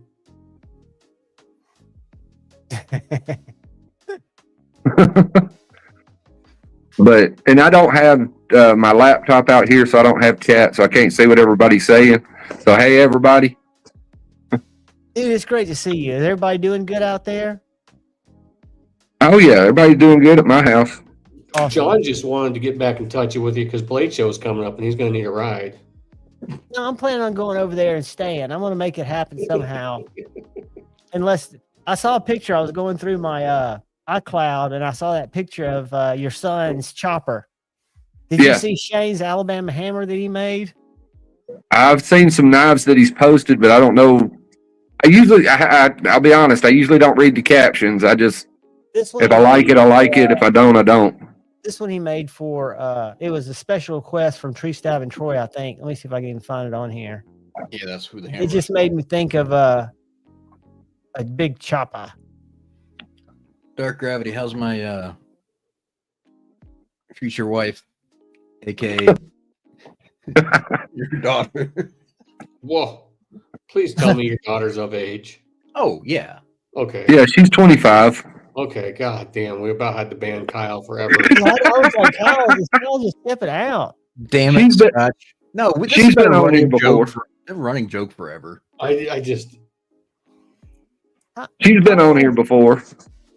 And y'all were talking about Outpost. Well, no, I don't know if Outpost 55 is the one I meant. Because there's two of them. I'll show you. Oh, I didn't know who Outpost 55 was. Yes, you will when I show them to you, because I thought I got them mixed up. I'm going to change my channel into Outpost 77. Oh, I knew there was Outpost 76, and I know who, because he used to do lives with Super Steel Steve. Wasn't his name Gerard? And he did the knife testing. He used to do all those cut tests, but because of health reasons, he's kind of quit or cut back a whole lot. Was it Gerard? It's Outdoors 55 is the one I'm talking about. Yes. Yeah, it was Gerald. Gerald Have was you his heard name. that channel? That's right. I haven't never heard of Outpost 55 Outdoors And Brand, 55, I'm and sorry. it'll be just a. or Outdoors. I'm going to show you his Hoedown. face and tell me if you recognize him. Because I wouldn't have known his channel, but I've seen his sharpening videos and stuff over the years. Alex is a good dude. It's this dude right here. He's always in his cold garage somewhere.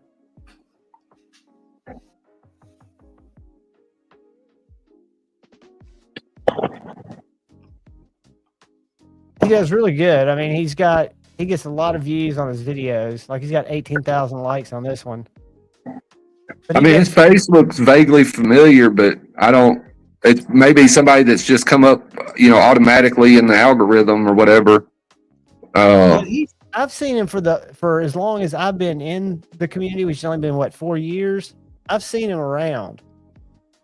Yeah, I've seen his videos because a lot of times when I'm working, I just let my phone autoplay, and so and listen to him while I work. And so I've seen his face before, but I haven't never sat and paid attention to his videos.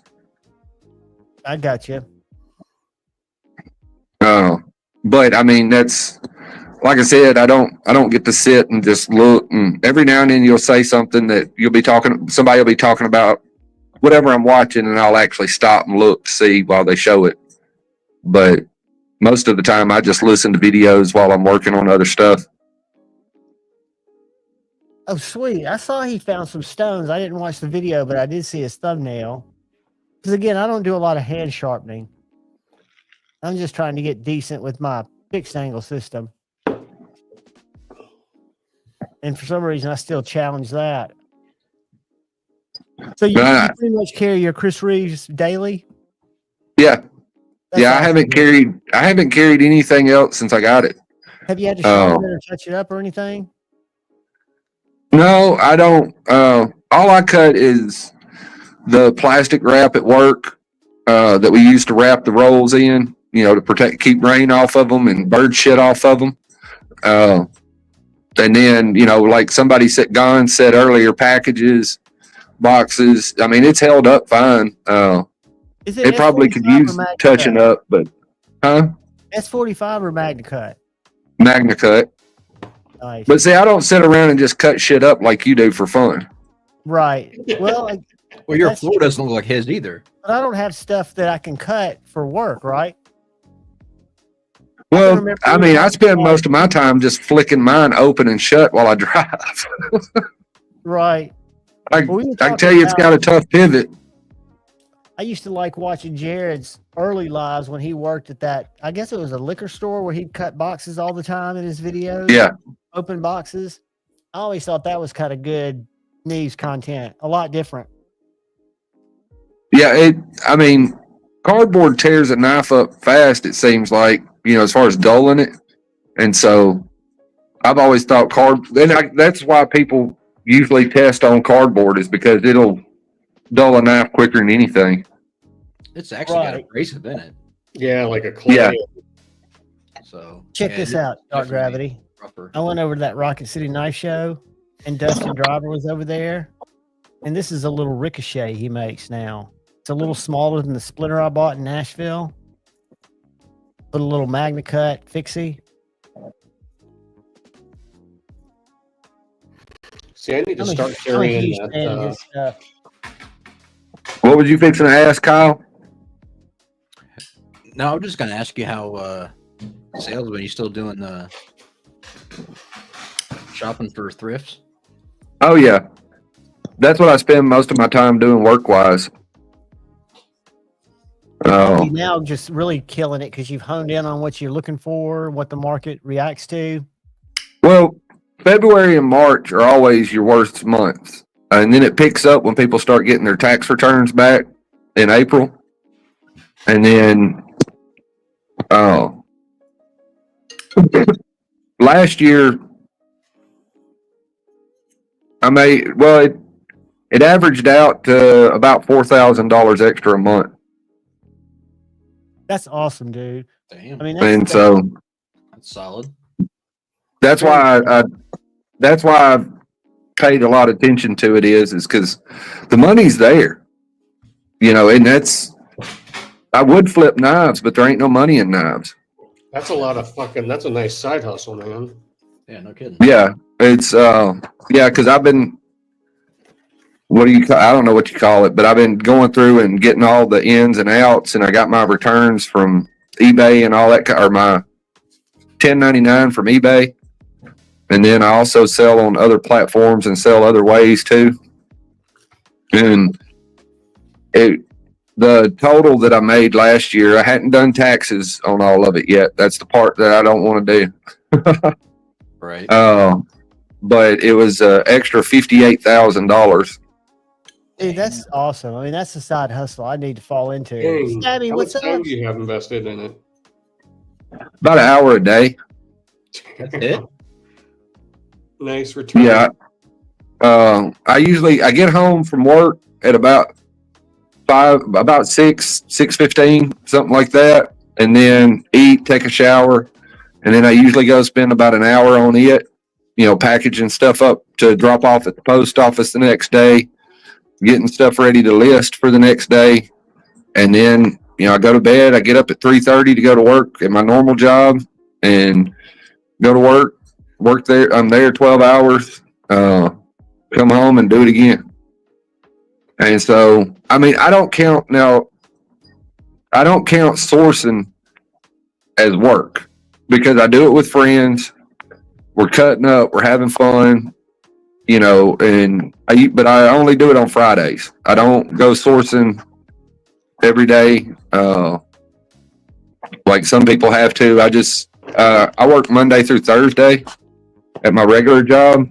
And so, Friday I'll go, like today I went sourcing and I spent about $50 and got what I need, and I'll list it to sell over the week. And, I'll do it again next Friday. But like I said, so if you counted the sourcing, it would be about 16 hours a week total, because the sourcing is about 8-9 hours, and then 7 hours, doing the listing aspect of it every day. And so it would be about 16 hours a week total. That's outstanding. Yeah, that's a good ROI. Because I would think you're going to only grow, but in your efficiency. Are you finding it just locally, all? Yeah. That's crazy that you're finding. I mean, you can find that much locally that you haven't dried, like it hasn't dried up. Well, what it is, where I live at, and John saying it can confirm this, we live in a very, very, very financially successful area. Very affluent. And so, it's, the average household where we live is right around, like I live in the wealthiest county in the state as far as income, and the average income where I live at is $83,000 a year. And so that's out of, it's not a big city, but it's not a small town either. It's like 100,000 people, and the average income's $83,000 a year. So that's pretty good. Right. And so I'm able to find good. I don't find a lot, but what I find is really good. And you don't need a lot to make a lot in a way. Right. Because I find, high-end stuff, like as far as outdoor gear, I find cool Arc'teryx, North Face, Patagonia, what is the First Light, Ibex. I love Arc'teryx. And then as far as regular stuff, I'll find Burberry, Coach purses, and then of course your Levi's, Carhartt. And I'll be honest with you, Levi's and Carhartt sells better than Burberry and Arc'teryx. You just get more money for the others, like First Light and Ibex are two of the best ones I can find. Because First Light, I can sell a pair of First Light pants for $100, $80. And then we also have the FBI here, and so I've started to find a lot of Cry Precision. And of course, Cry Precision, I can sell those pants all day for $150. Have you had any luck out at Unclaimed Baggage, or do y'all just leave that alone because they've gotten so high? Unclaimed Baggage has gotten to where they're priced. I mean, if you're buying something for personal use, it's fine. But for if you find but for reselling, they've took all the profit out of it because they're selling it for. The problem is they're not selling it for eBay sell price. They're selling it for eBay list price. Right. And most people don't know there's a difference in eBay list and eBay sell. You got to go look at sold items to see how much less they actually sell for. Correct. And most people don't do that. And you'll run into that at thrift stores, at yard sales. You'll walk up and somebody will have some kind of piece of clothing or something hanging on a rack, and they'll print off a picture from eBay showing that it sells for $100 on eBay, and that's not the sale price, that's the list price. Right. And you can list something for whatever you want to. That doesn't mean it's going to sell for that. You should make a YouTube channel out of that. I watch, maybe Kyle's seen them, probably not. There's a couple that does that with golf equipment. And I watch some dude that does it with guitars. Like those people that go hunting, that's the shit I like. It's fun. That's what populates my feed. Do you watch Trogley's channel? I do. Yeah. He gets I've watched him for years. See, I run into golf stuff, but golf stuff, it costs a fortune to ship it. It does. And there's usually not a huge profit in it. And it doesn't make sense. There's not a profit because it depreciates so fast. I mean, I've got $1,000 set of irons in my garage that I'd be lucky if I got $150 for, just because they're old. Does it make them any worse than what's out brand new? Absolutely not. But it's just a matter of what are they? Past that first, I mean, what? Okay, so golf clubs, the market is yearly. They hype everything up, and it's usually 8 months to 12 month cycles, and the brand new thing comes out. So when the new thing comes out, the price of everything else just drops off the face of the earth, and it's worth nothing. They actually, and the margins on it are not that high. So like when, say you buy a $400 driver, right? The person selling that's probably paying somewhere between $280 and $300. Yep. So their initial margin ain't even. They're not doing it for the profit necessarily. It's the stacked golf. Well, they go to garage sale. I mean, they buy cheap. They go to garage sales and buy nice stuff cheap and use it. Yeah. Here they bundle it and sell cheap demo sets. And well, the thing with a lot of those online flippers don't make money flipping anymore. They make money because if you look at a lot of them, they have 150, 200, 300, some of them 1 million subscribers. And views, yeah, that's where they're making. And so if you've got that many subs and that many and the views that come along with it, you're making good money off of YouTube. Never mind Patreon, channel membership, and all that kind of stuff. That one video he had go viral that hit about 1 million views. I think they made between 9 and 12 on that, something like that, just on the ad revenue of that video that went viral. But that's one and done. Like, you think you can quit your job off that? His are consistently getting 250,000 views now. No, they're not. Yeah, they are. Hold on, let me pull it up. 250,000 clicks on a knife video. On his older ones, yeah. Let me find it. Hold on, because you got to look at the aged ones. The aged ones. Well, I don't know how the pay works on YouTube or anything of that nature, but I know that's where a lot of them are making their revenue now, especially channel memberships and Patreon. And a lot of them have, pay to play Discords. I think if you look at YouTube, it's Branding. that first 24, 48 hours is where you need to make your money. To get it in the algorithm, unless it's searchable, right? Yeah, So a lot of it's them. a video that's 4 years old now, and you know, you get a couple thousand views on it a year, and it looks like it's been out forever. Well, here's one that went out 3 hours ago that's got 1,800 views. And if I You know just as well as anybody, though, Scotch, that if you've got video, say you've got 1,000 videos and you're getting an extra, $1 a month out of 1,000 videos, that'll add up, even if they're old videos. Yeah. Or 50 cents $100 a month. Yeah, they're survivable. And you're right, Scotch. They're about 78,000, 22,000. And this is one that was just 4 days ago. So it'll probably get up. It'll continue to climb. But that's why I've had other people tell me that even the people I do stuff with here, because they're always asking me stuff. But the thing is, if I started doing the videos, then I would stop learning. Yeah. And the key to my success is learning, because what sells crazy today may not be what's trendy tomorrow.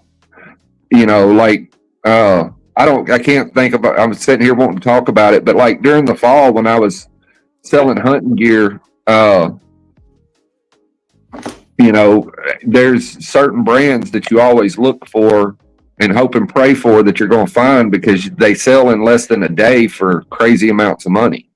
And First Light's just the first one I can think of. There's others out there. There's some freaking duck hunting boots that I found that I sold for like $500, and it took like 2 days to sell them. 5-door. Will they go for this optimization? Oh, there's some duck hunting. Our chupacabras. Huh? I asked Doug 5-door if we're ever going to go to our fucking chupacabras we ordered back in January? From Tactile? Yeah, no, from Old Dominion Knife Works. I can tell you when you get them, it's kind of a fucky grind on it. It's the Hawkbill. I just meant his bevels are always weird. Oh yeah, and then fuck, dude, I'm still waiting on my goddamn Hawk Talon that I ordered in November, and they've been fucking. Have you talked to them? Have they communicated with you? Have they stayed in touch with you? I reached out because I thought about selling it, and I got a bunch of people hitting me up for it, and it's one of those things like I paid $950 for it, and these guys, because they're like, oh, they see nice guy Steve gonna lose money selling a fucking knife. Fuck, dude, these things are selling for $1,500. So if you think I'm gonna give you the homeboy hookup for all the money I've lost on knives, when I can finally take a win. Take a win, dude. Put the W. I think I'm gonna. I am so impressed with their quality. I'm gonna give this. I'm gonna give this knife a chance, because everybody says how good it is. I'll probably get it and probably hate it, but the deadlock is so nice. I'll give this thing a try. I noticed Erica. How was it? What Steve was just talking about is the reason I don't mess with knives as much anymore either. I'm not taking any L's. Just as an example, I bought a shirt for $0.25 and sold it for 50 cents or $50 yesterday. Yeah. And I paid 25 cents for the shirt. You're not in the L taking game. It would hurt you just to make $30 on a knife. That's the reason no, it's not that. It's that I've got knives that I could easily sell in a day, and 2 days, but I didn't buy them. I'm not going to break even on them. Buy them to flip them and make money, but it hurts when you lose money every time you sell a knife. Well, Scott, and that's right now the knife market is so down. It's a buyer's market. I mean, there's zero reason to be selling right now unless you absolutely have to. Oh yeah, that's because the amount of knives coming out is freaking mind-boggling. 1, 2, 3, 4, 5, 6, 7, 8, 9, 10, 11, 12, 13, 14, 15, 16, 17, 18, 19. 19 just around me right now. That you would love to sell? No, 20, 21, 22, 23, 24. That he bought this week. No, I haven't bought anything since Lent started, but there's 24 knives right here. There's another 20 back here. There's another 20 upstairs. And it's not like they're cheap. Oh, I know. You know, that's a lot of money invested up. And that's why, you know, I know it sounds strange. Somebody who's been in the knife community forever it's kind of nice to actually have, you know, because I've got the Sabenza, I've got the Strider, I've got Hinder, I've got the J Capes, I've got these knives that make it to where I don't feel like I need anything. And by the grace of God, I never stepped into the custom world that Scotch likes to play in some, because that's a whole different ball game there. It is, and it started like I was talking with Dave, and it was this. I got into it, and then as I'm playing show and tell, and I'm getting nicer and nicer stuff, people keep telling you, "Oh, you got an amazing collection." So then you're like, "Oh, wow, I'm the guy with the amazing collection," and you just keep going along.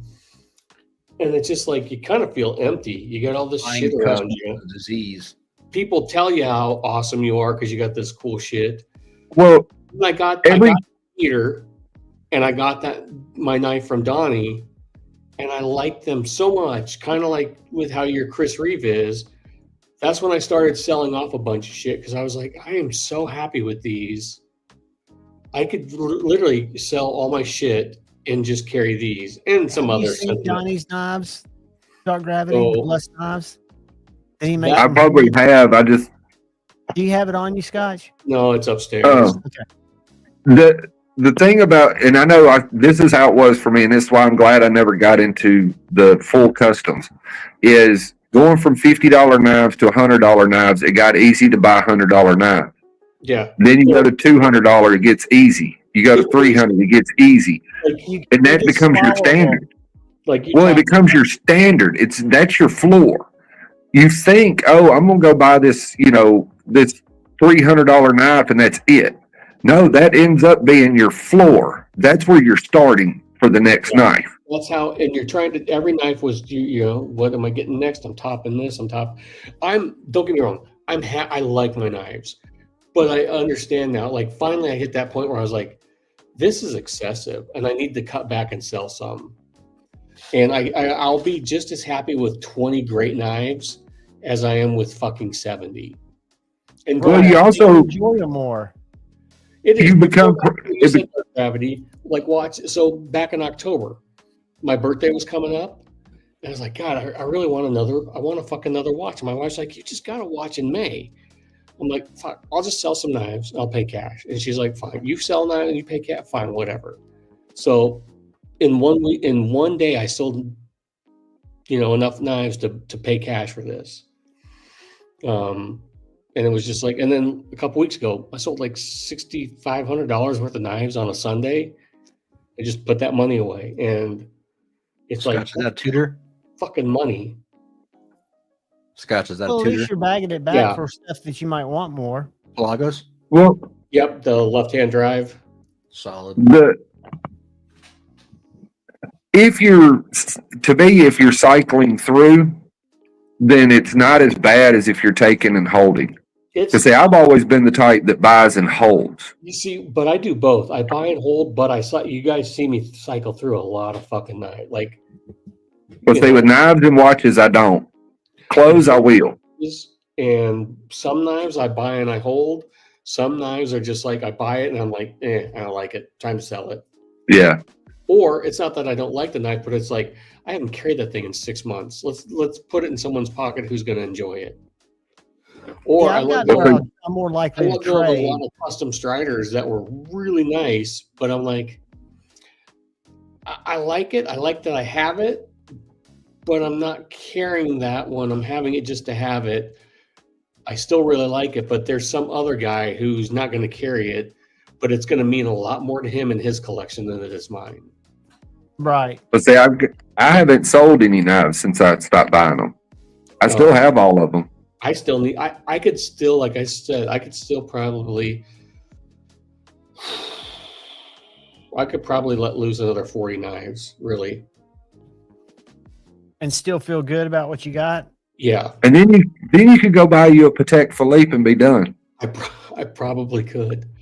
I would just. It just depends. It depends on which 40 you sell. I would just squirrel that money away for when I want to buy something else. I'd rather have an IWC or an AP. It's just this constant What, Kyle? of money. IWC day date. He was talking about petites, and I said I'd rather have an IWC or an AP. See, an AP, but I still want a Rolex because I've wanted one since I was in high school. They're good investments. I mean, but they're at the point right now where they're almost not because they're outrageous. You know what's funny though is we were in Lincoln a couple weeks ago, and there's only one authorized dealer, and it's in Omaha where I got this watch from. But I knew that this jewelry store had some used Rolexes. They buy estate sales, bullshit like that. And so I walked in just to see what they had. And they had a couple subs, and I asked them what their price. I was like, "What are your prices on them?" One was a year old, and they wanted $17,000. And I laughed at the lady. I said, "Do you guys know what the watch market's doing right now? Like, you're out of your mind." And then they had this little plastic thing, the little made out certified pre-owned. And I told them, I said, that's more than price tag. It's a lie because Rolex started their own certified pre-owned, and they don't do it with non-ADs, non-Rolex. So it was just kind of like this dirty feel. Like, it's a very nice jewelry store, but just because they've got some used ones in there, they're kind of taking advantage of people who don't know better. But that's right. Well, and the thing is, you can buy a new sub for $9. I'll just stay on the list. I've been on the fucking waiting list for 4 fucking years. So, but I really like the earring. So the problem is the way they do it is you got to buy enough shit from the store otherwise. Well, I don't know. They told me they don't play those games. I'm like, whatever. I said, well, if they put you on a list and you've been on it for 4 years, they're playing that game because I can walk in. We've got over next to one of the hospitals here. We've got a AD that's been an AD forever, and you can walk in their store and they got subs and sea dwellers in the counter. They just won't sell them to you, huh? What'd you say? I gave him this. I said, I'm turning 50. Look, give me a sub, give me a fucking Air King. I don't care which one, but I want one for my 50th birthday. I'll say that because I went into. There's a Thai restaurant across the street from Loring and Company, and I love my wife loves their food. In Tuscaloosa, that used to be our client. They carried Rolexes. Yeah, well, the one over by Crestwood Hospital carries them too. And we went. Yeah, that was our customer. I walked in there and they had 4 subs and 3 sea dwellers. They had a GMT. They had everything in the counter. Every Rolex that you would want. And they were sitting in the counter. Or, it's just, if you're not a big enough customer, they won't sell them to you. Good luck getting you have to spend enough. Huh? So good luck getting a day date, though. Oh. It would be fun. They had one, but it was the wrong size. It was a. They had one? Because they had a Wimbledon. Really hard to find. No, they had a. What's the Wimbledon? Is that the Datejust? Or is that the. What the fuck has the Wimbledon face? Yeah. I think so there's too many of the plane that I don't know all the names of the different plane ones. Yeah. See, I don't, I've known, but I just, in high school, I did, I just kind of fell in love with the sub. But I've got this now, and I've got the Seamaster, which kind of take that sub place. So do I want 3 black divers? Well, the Omega is better than the Rolex. Well, the Tudor's better. I absolutely love that watch. Is it called the Date Adjust? Is it the Wimbledon Day Jubilee? Yeah, they had it, but it was the small. I can't remember what the size was. I'm like, no, I don't want that. Probably a 39 millimeter. They're only $15,000. It was 11. I think was what they had, or not even that. It wasn't even 11. If it was a 39 millimeter, it might have been a lower price. Well, yeah, it wasn't even. I think it was like 7 or something like that. Don't look at used pricing; they're all fucking losers. Is that used? No, it was new. But you can't look at used pricing; they all jack it up. Yeah, I think Just these knew are. for a while that they were hard to find getting the day dates. I mean, they probably could be back, but I'm not buying one. So the 41s are the bigger ones. Yeah. Yeah. Yeah, I like the face. If it would have been like a 40, 41, I probably would have bought it. But Was it titanium colored or Used was to it dark? 40. it was identical to that right there. Yeah, that's a pretty watch. I've never been a watch guy, thank goodness. I never said like I was going to be the one and done, and now I've got 3 chasing 4, and said I'm going to stop at 4, but who knows? But you fall in love with them evidently because they're mechanical and just like It you is. order- It's a very my hat looks crooked. It's my Well, head crooked. for me, the watch thing was the same thing. When I was a kid, of course, I knew what Rolex was, but and a lot of people be like, "Oh, Tag's not a good watch," and this, that, and the other. This thing, I work in a steel mill as a mechanic, as a maintenance guy, and I wear it every single day to work, and it's fine. That's the thing. I tell myself I want to stop at 4, but I want a Tag. I really want a brightly Navitimer. I mean, but that was a watch. It was the same as it was with the Sabenza. I've wanted one since I was a kid. And when I say kid, like high school age, and I finally went and got one and stopped. I hadn't bought another watch since then either. you hadn't had a Sabenza up till that point. Huh? That's awesome, dude. That's kept you out of the. I can't believe you hadn't had a Sabenza till that point. It never. I would handle them, but I don't know why. It just never clicked. Just handling and playing with it in the store. Yeah. Not to spend the money for it because it was so boring and so plain. But when you had it in your pocket for a while, it was a little different. Plus, it came from a special place. Right, and I think it's the combination because she didn't get the plain titanium; she got the one with the bog oak on it, and then the fact that she did it and I didn't know it. Mm-hmm.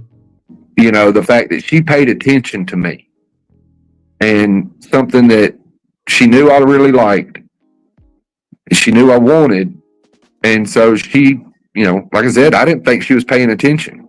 I thought she was buying 2 pair of tennis shoes over to the side, and I think it's the combination of everything that it just, I'm like, feels right. No, you get, and I'm not saying I'm done. I'm just saying I haven't bought anything. Special. You're dumb. I said done. I may not be finished because I'll tell you, I still have an issue with looking at the Great Eastern cutleries every time they drop. Dude, And I've so, got a couple you could talk to me about. You want to say something? I've got a couple of fine ones that I don't carry much. but no, it's there's nothing wrong with being a collector and having things. It's just, I know for me, when it comes to knives, watches, and clothes and boots, because I got a boot problem too, I develop paralysis by analysis. Yeah, that's the thing. But that Like keeps you going from there- putting stuff in your cart. Huh? That keeps you from putting stuff in your cart. Well, it actually gets to the point where it sucks because you go to get dressed and you're like, what the fuck am I going to wear? You go to pick your boots and you're like, what am I going to wear? You go to choose a pocket knife and you're like, which one am I going to carry? Because you're looking over there and you got, thousands upon thousands of dollars worth of stuff sitting over in the corner, and you're like, I'm wearing the same shit every day. I'm carrying the same knives every day. I'm wearing the same watch every day. So all this stuff's just sitting there, and I just have it. Yeah. Maybe Scotch will enjoy it. Maybe John will enjoy it. I had all this stuff just to have it. Maybe Kyle will enjoy it. Kyle doesn't enjoy anything. Yeah. Kyle, when he's not on a live with someone, he's just fucking, kicking kittens. He's sitting in the backyard with a magnifying glass cooking ants. Yeah. I would do both of those. He's, But I mean, that's really the way I started feeling about stuff. And I actually started cleaning out my closet and started selling stuff out of there. And I've got the stuff to do it. And I've started going through and tagging the clothes that I own. And it's color coding it.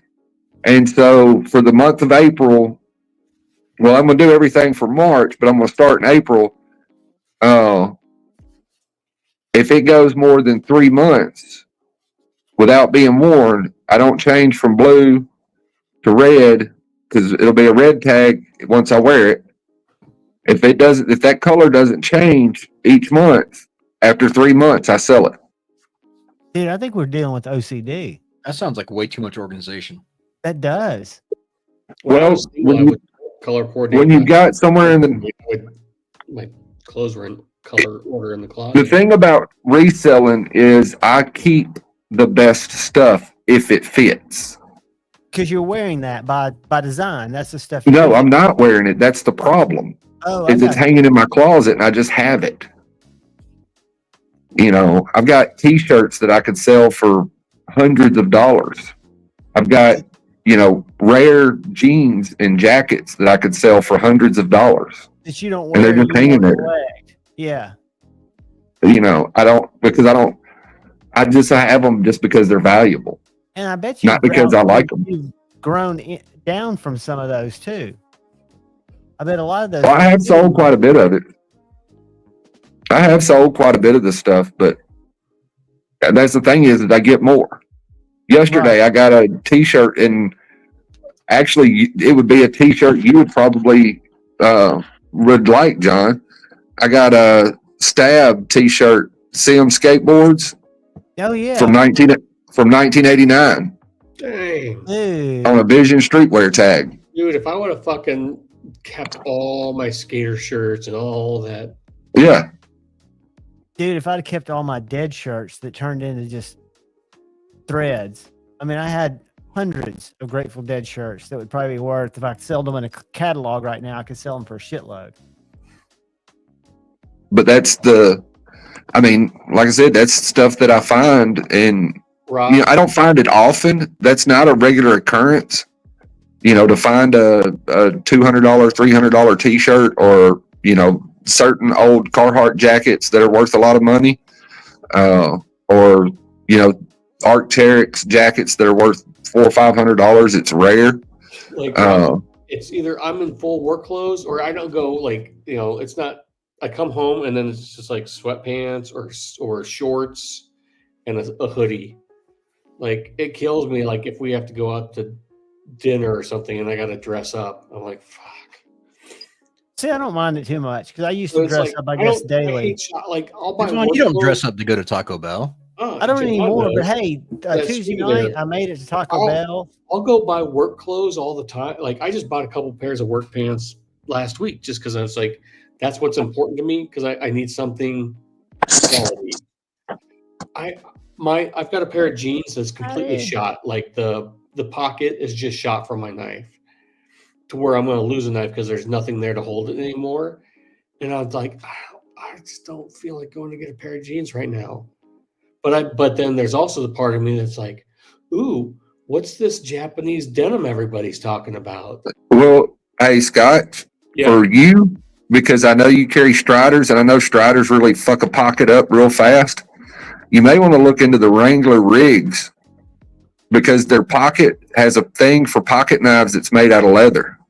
For work pants? Yeah. I've gotten I've Wrangler rigs. I used to be Carhartt ever, but now I've started wearing the Ariat rebars. I really like. And their Ariat rebar's comfortable, but they're not worth a shit as far as toughness. No, are they? I just got a pair, and I really like them. They're great for comfort, and they look great. Check these out, but they're not made as durable. They're that's just my experience and observation with selling them. The Wrangler rigs comes with that leather pocket thing right there for a pocket knife. Who's tucking their shirt in at work? I've got I don't know. So I buy That them dude, from because he's there's concealing like his a carry Tractor that he's Supply about to store. It's shoot called with. Domgars, and it's a brand called Noble.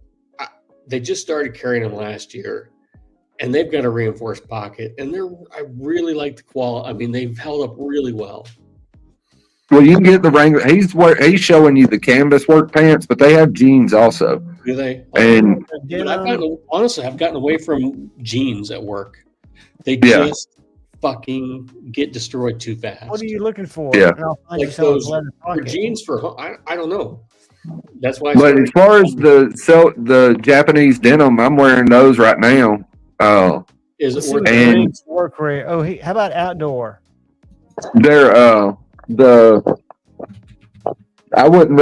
I mean, for casual, the Japanese denim is fine, but that shit's so expensive that it's not a work jean. I don't want. No, I need a personal pair of jeans. Is what I'm talking about. I need a pair of jeans. Like I need to replace a pair in my rotation. Now For you're home back on jeans. jeans, dude. Make up your mind. I'm sitting here shopping for you, and you're like a I little know I've got girl. the work pants dialed. I know what I like for work. I've got a pair of like everyday jeans that have just the pocket's gone. Here's So the it's time bestseller, to man. get a different pair. Well, Look at what those do you back- want to know about the Japanese denim? Because I've been in that for like 10 years. I just never talk about it. I don't want a skinny jean. I don't want a fucking baggy jean. Does that make sense? Yeah. Yeah. Kind of like a fucking boot cut, maybe not, but not super baggy, not super skinny. Just a How normal about, jean. Well, how about cowboy cut? What did it? Something I like know. a pair of 511s I like. So something There's that some fits boot like cuts. Well, if you got like, I've always got the True Yeehaw. Straight. that. True straight. Yeah, from Is there a the different brand companies. better? No. I'm talking about that's because they go by, like you said, slim straight, slim tapered, true straight, which is their basically kind of a 501 or 514, type straight fit, just regular, the legs literally straight. Like if you look at the picture that I posted a few days ago on Instagram, those are they're double RL vintage straight is what I'm wearing in that picture. But they're based off the 1950s 501s.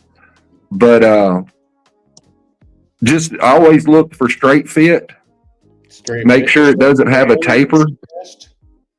And you can always message me and ask me if this is going to be, an actual straight fit. Because I can't That's remember. I It see was you about a in month these ago when I big was ones about that ready have to the order front some, and I pockets can't that even you can remember the keep your brand. dildos in. What did he say about dildos? I like I these don't for know, but are Scotch you a because they're little worried loose that fitting, and he can keep his moved on dildos and in those John front keeps pockets. just looking at dudes' crotches? Oh, those are double knees. But Javon's just Like looking I at dudes' asses and crotches. but yeah, if you're interested in that, you can always message me, and because there's so many brands out there. There's so many good brands. There's a lot of cheap brands. Shoot me a list of who you suggest to look at. Well, if you want to just get a start Yeah. and see if it's something that you like, and I actually like them and wear them. I've sold higher end versions of the Japanese denim, and the two pairs that I've kept, one is from Brave Star and the other one is double RL. Like Rave Star? I'll look at Yeah. it. Here's the thing. Like I have 3 pairs of jeans, like in my personal rotation. That's it. Now, Brave Star is always going to be raw to start, Brave. There we go.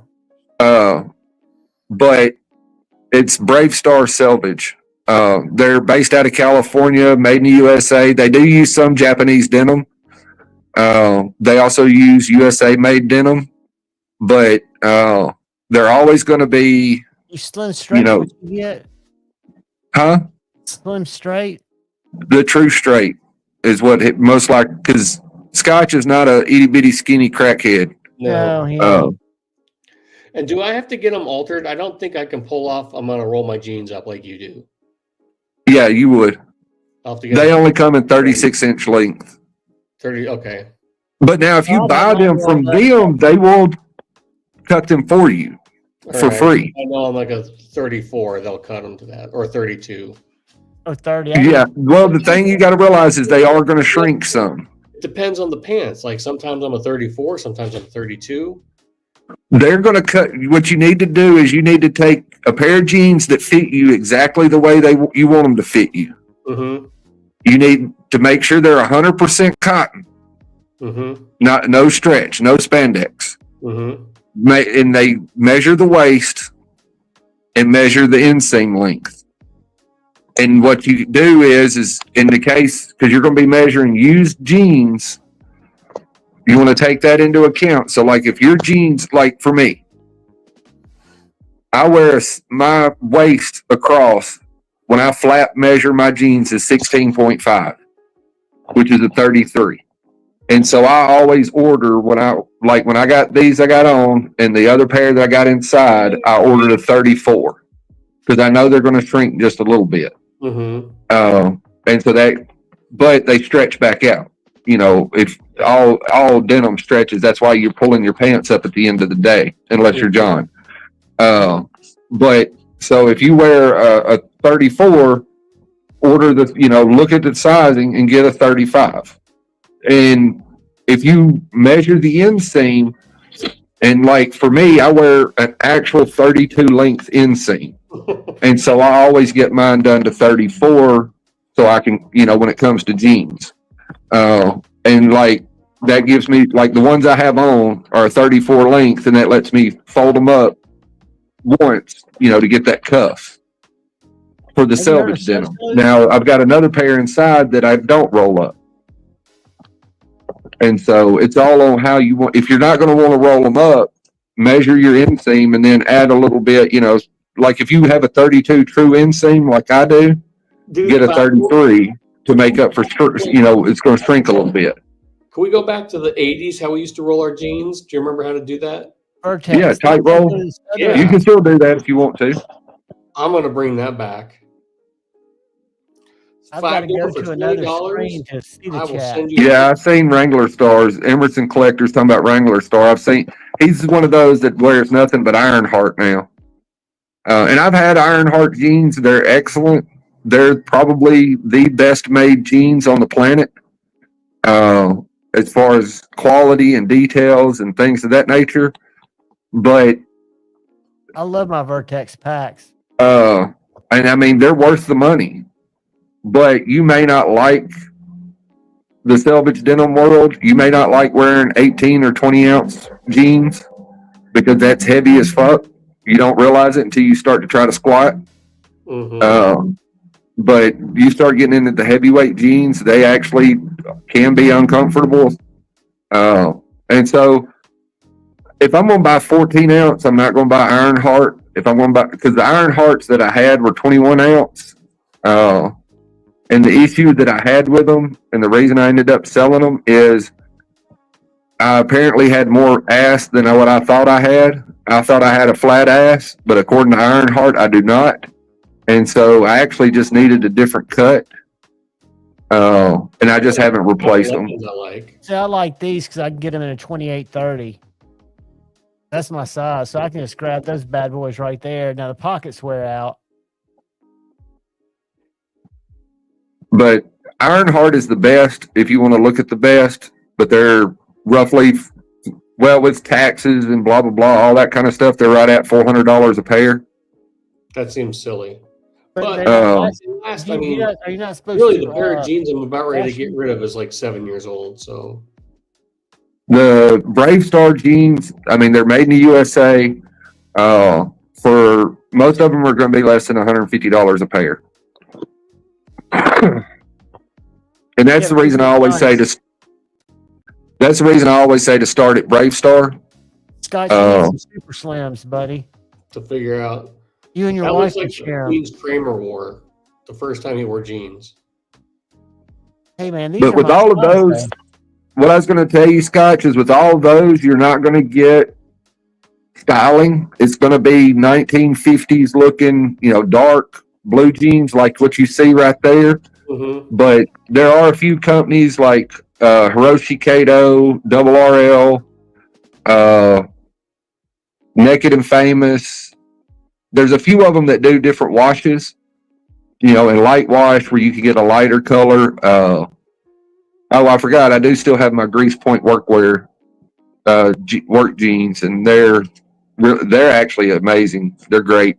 My knees always rip out first. But they're an expensive place to start. But when you order from Grease Point, you're typically talking to the guy that's actually going to make your pants. Grease Point. Yeah, Grease Point Workwear is based out of somewhere, I want to say Oakland, California, somewhere in that area.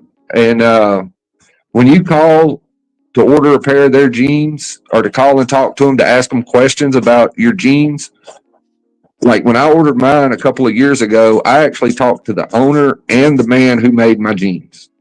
Nice. Because the owner is the one who made my jeans.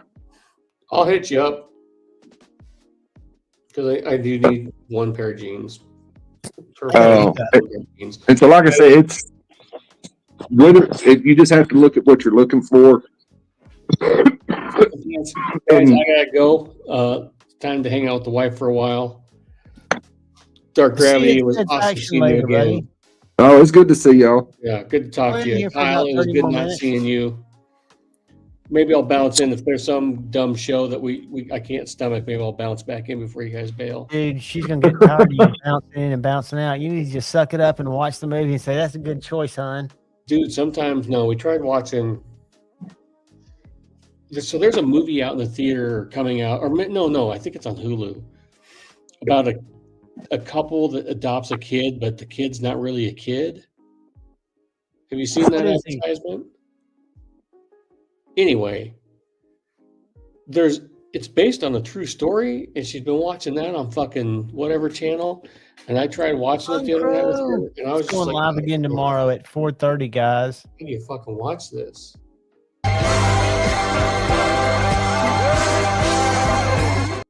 Thanks, Ron Crow. I'm gonna drop your link there, up here. so. And y'all go. All right, guys. I might bounce back in. Bounce back in, dude. We'll be here for a little while longer, for about 30 minutes. Midnight, I'm right? gonna grab something to eat before another half hour until midnight. Well, they're starting early tonight. A little earlier than they did last week. All right, guys. It was Dark Gravity. Awesome talking to you again, man. Yeah, good to see you, Scott. Got him in here. Kyle. Oh, is Kyle eating treats out of the litter box again? Where'd Kyle go? He's up there.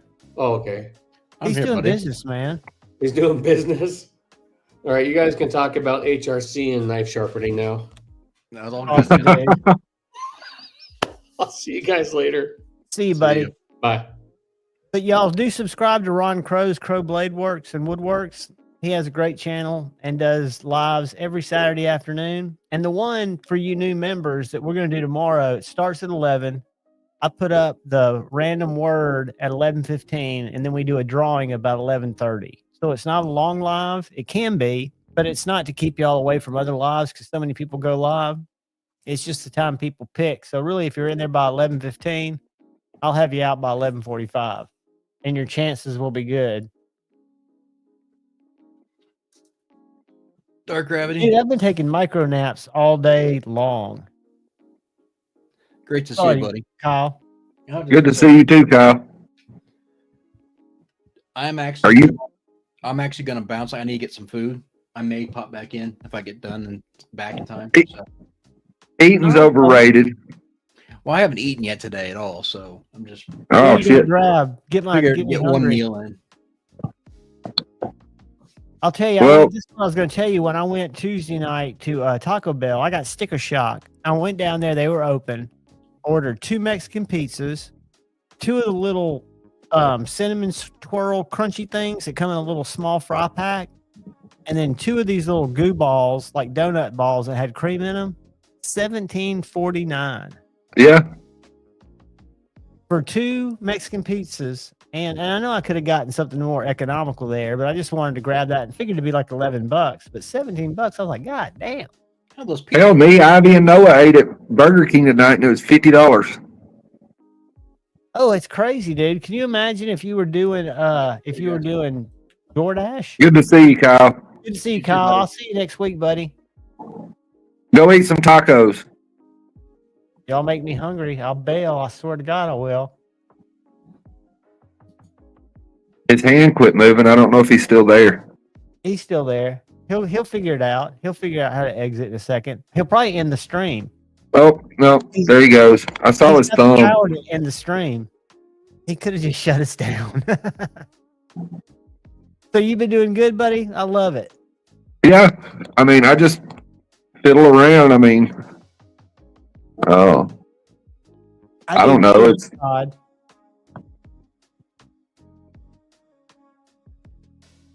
He was probably buying for a family. What was your dog family order? It was 2 Whopper meals, and a fish sandwich meal, and 8 count chicken nuggets, and it was like $40 something. Is almost $50. It's like $47 or $48. If I'd have taken the time to download the Taco Bell app when it was in the drive-thru, they urged me to. I could have saved about $6 in coupons. So you're exactly right. And I don't see. I had never thought about doing that to save money. It does. I know I've got a Domino's app, and like every third order, I get a free pizza. Not that I eat it. Yeah. Now we have the Domino's app because they give out free pizza. Yep. Or a free side or something like that, depending on what you order.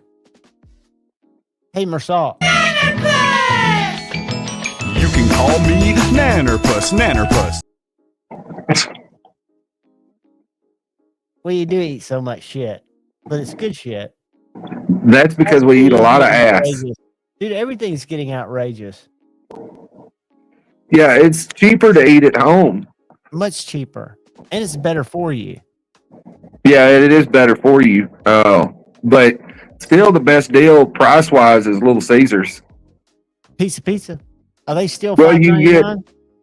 it's like $6 or $7 for a large pepperoni pizza, and I mean that I can eat that for like 2 days. Yeah, it'll feed a family too. They're good, and they're good. I like Little Caesars pizzas. Plus, you don't have to wait for them. Y'all have a Papa Murphy's up there? We've got one over here. Yeah, we do. Where you buy it and make it? Yeah, I don't. That defeats the purpose. Yeah, it defeats the purpose. If I'm gonna go up to your store and buy a pizza, I want the motherfucker already cooked. That is a deal, $5. If you add 20 nuggets to that, you can probably still keep it under $12. But I was surprised at, I wanted some of their Verde sauces, and they charge 20 cents a piece for those, but they come in big ass like salad dressing things. I was surprised. I've still got like 3 of them over there. I'm gonna show you that stab shirt. You're going inside with me, John. Take us on a walk. I'm not getting dizzy. I'm watching the chat. I was gonna show you that stab shirt. Yeah, I want to check that out. I just took it out of the dryer just a little bit ago. So are you listing stuff tonight? Is that what you do late night, or do you just let it simmer? I've already done it for tonight. Here's the shirt. Stems, dude, that's sick. And then so that'll bring over $100, won't it? They go for like $250, $300. Damn. And you got it for $1.50? Probably about $1. That's awesome. And it's got the same. What's up? It's got the same thing on the back as it does the front, but the back's faded. And you can make compared to the tacos front for cheap too, or taco salad, or Mexican pizzas. But see, I got this for $2. The Patagonia butter sweater. This is the stuff I just took out of the dryer before I come on the live. Damn, dude, that's some scores there. That's $300 stuff at least. Then North Face hooded jacket. It's like the better sweater, but a hoodie and North Face. Damn. Then my youngest took these. I got two pair of thrashed Carhartts. And you're I got picking all this. this stuff at the stores that you stop by. I got this 80s Eddie Bauer duffel bag. Looks like it's in good shape. Yeah, I just washed it because it was whoever had it used it, and so it was kind of dusty or whatever, and so I washed it. But that's just what I got. That's not all I got. Hang on a second. All of those bags are all clothes with that. That's just money waiting to be turned in, or that's just clothes waiting to be turned into cash. Yep, that's all stuff I got. Still the list. Oh, I got this the other day. Now this I had to pay $7 for. Hang on, I'll set it up on the counter where you can see it. If it would stand up. Is that a plate carrier? Yep. Damn, dude. Are you keeping that? Yeah, it's got the plates in it too. Dang. But yeah, it's got the plates still inside of it. Dude, I got the funnest thing about a month ago. It's a Umarex CO2 pistol. It's modeled after the Glock 19. And it shoots BBs, and I've got a little BB trap that I shoot in my living room. Thing's accurate at about 15 feet. This is something that you would probably carry, John.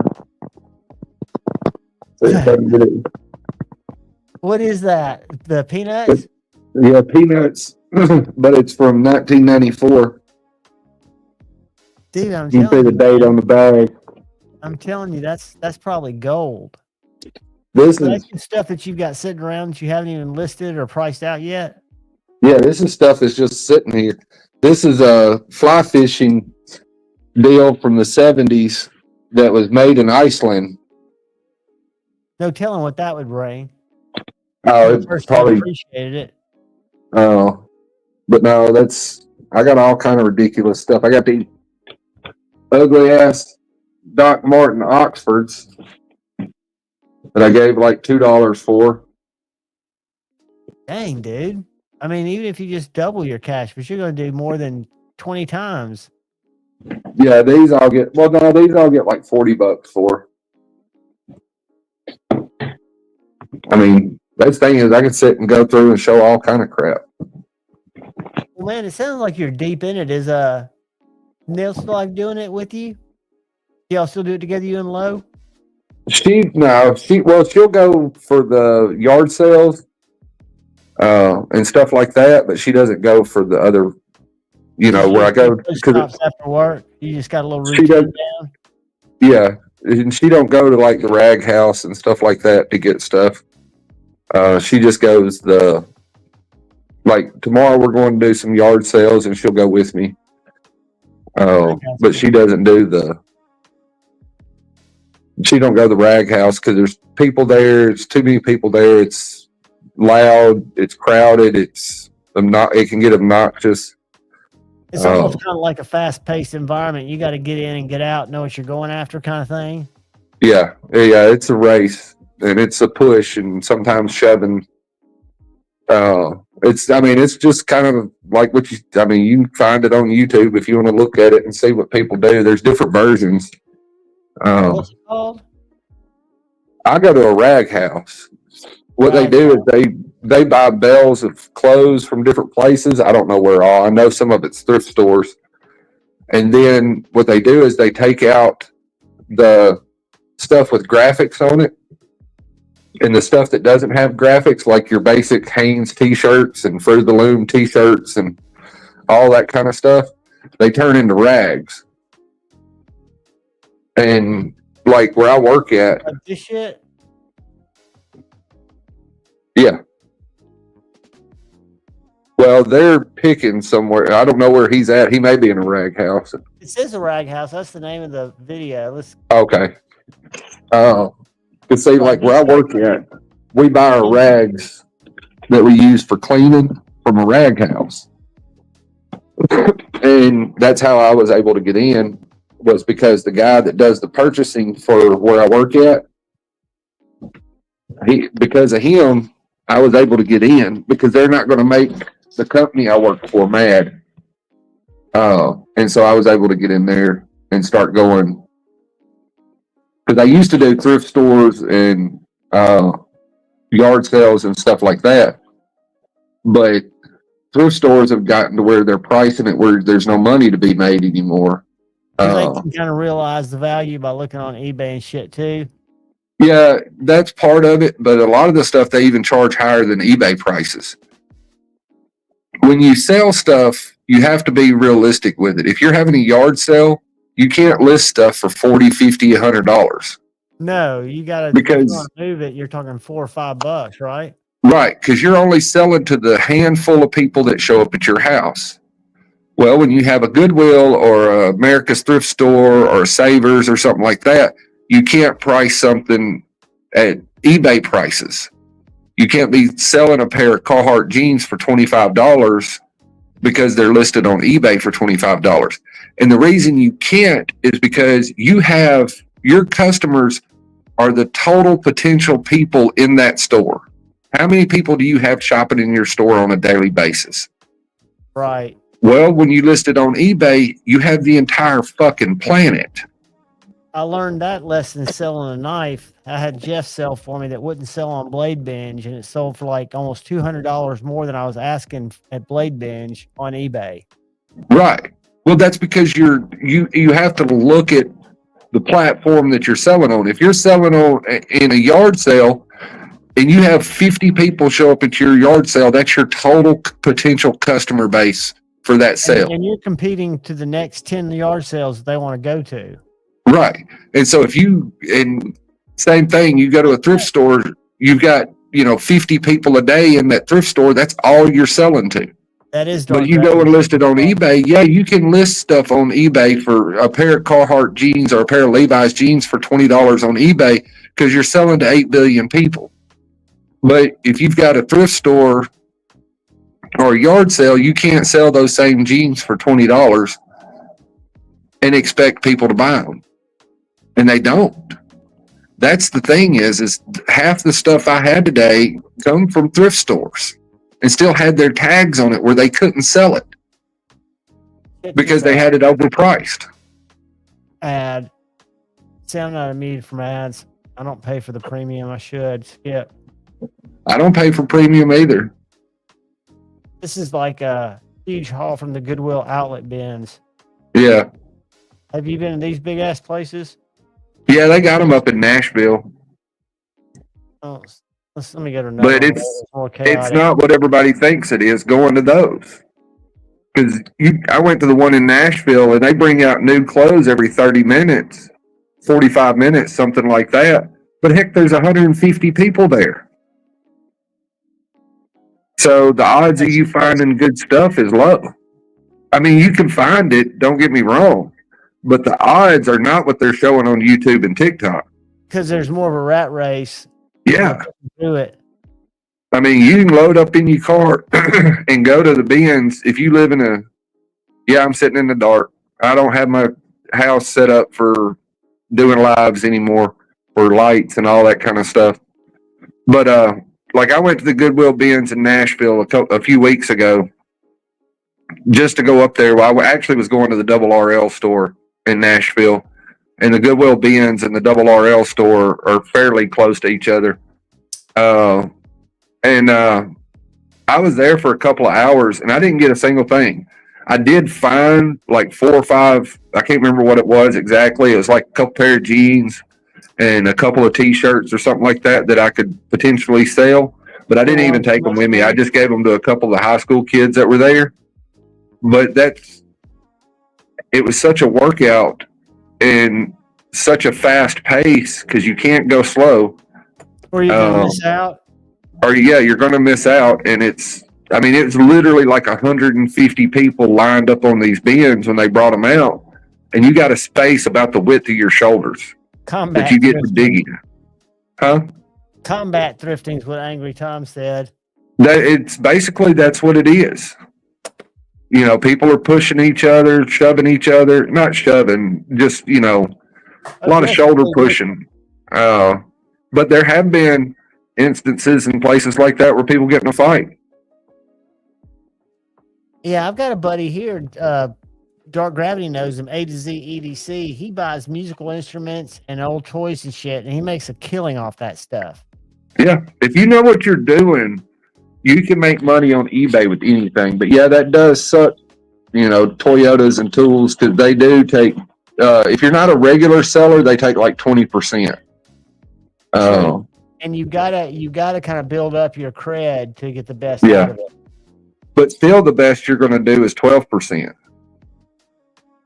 That's eBay takes 12% of your shipping and sell price combined. That's the best you can do on eBay is get it down to where it's only 12%. Right. And so that has to be figured in when you go to sell something is how much they're going to take out. And your buyers don't consider that. Blade Binge is going to take 7, I think. And I had it listed at Blade Binge for $350. I marked it down. It ended up selling for $475 on eBay. So the fee was well worth it. Yeah. The higher fee. But yeah, well, see, and if you sold it through Jeff, you got it at the 12% instead of, because if you're not a frequent seller on eBay, you're going to pay a higher percentage. Right. Jeff sold it. He sold it for me. Yeah. Well, Dark Gravity, you got any word of wisdom for these people so we can have 20 minutes to pee and 30 minutes to get ready over to Satisfaction? The only thing I'll say is, you know, because not just you, but a lot of people have asked me, you know, guys at work and things of that nature even asked me, you know, because the guys at work have really watched my business grow pretty close, you know, and paid a lot of attention to it. Is if you have something that you enjoy, figure out a way to make money off of it.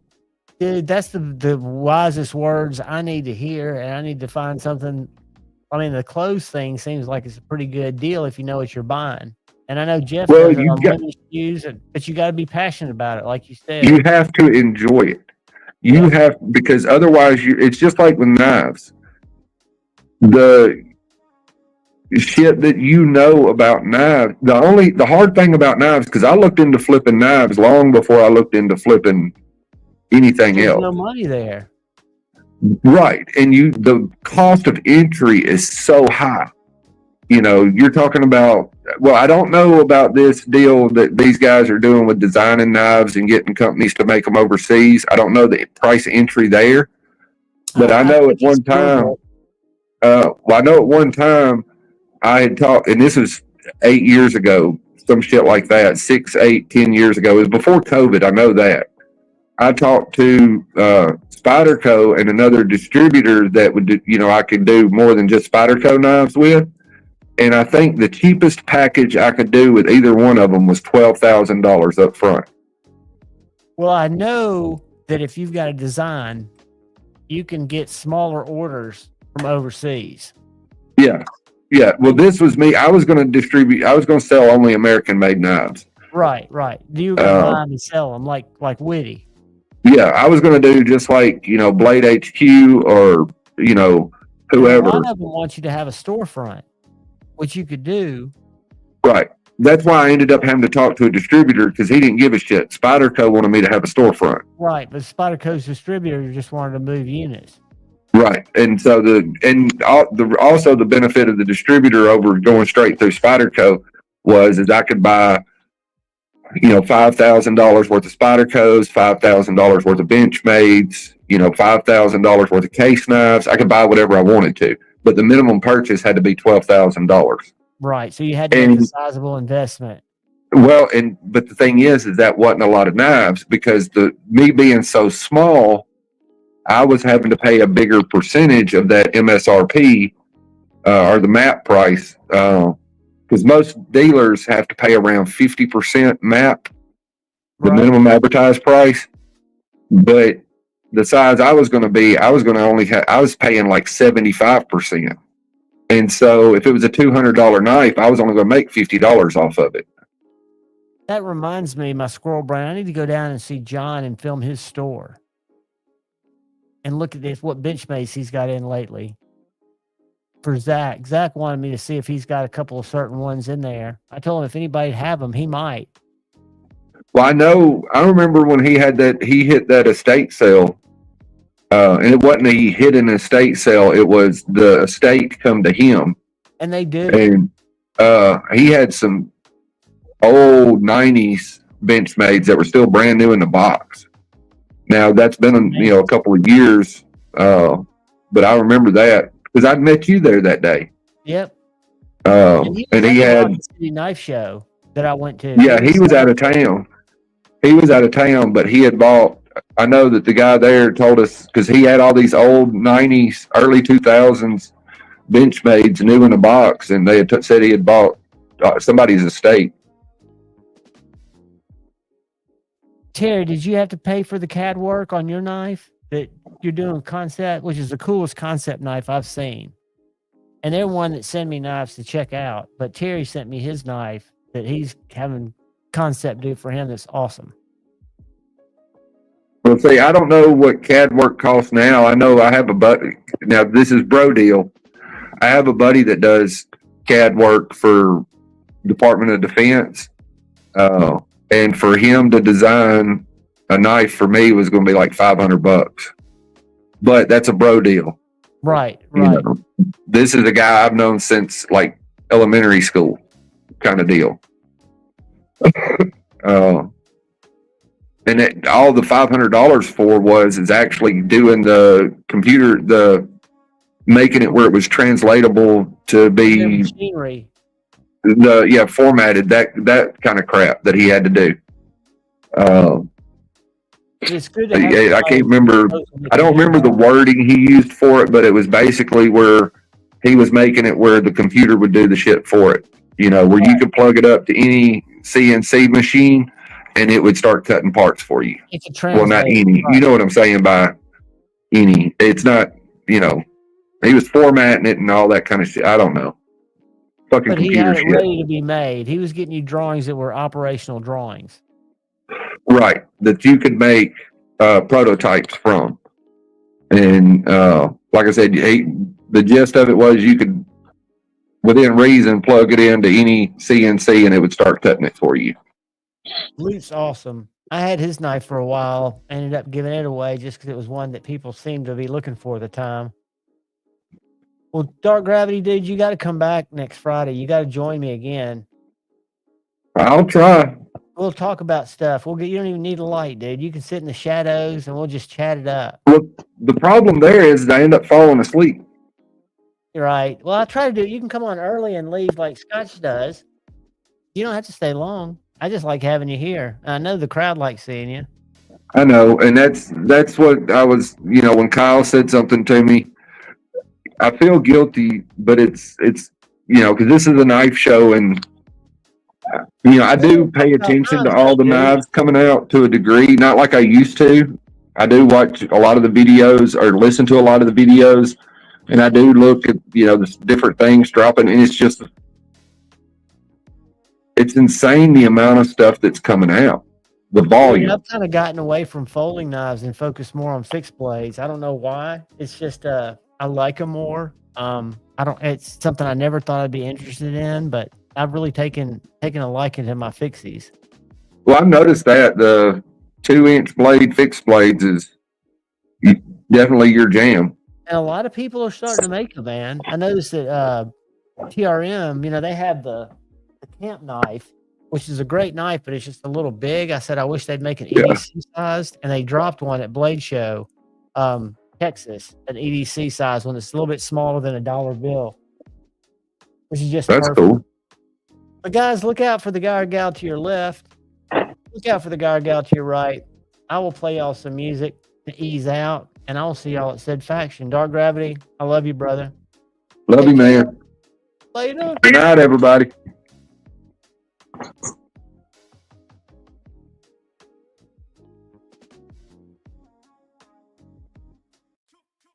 Lights go dark, the stream comes on.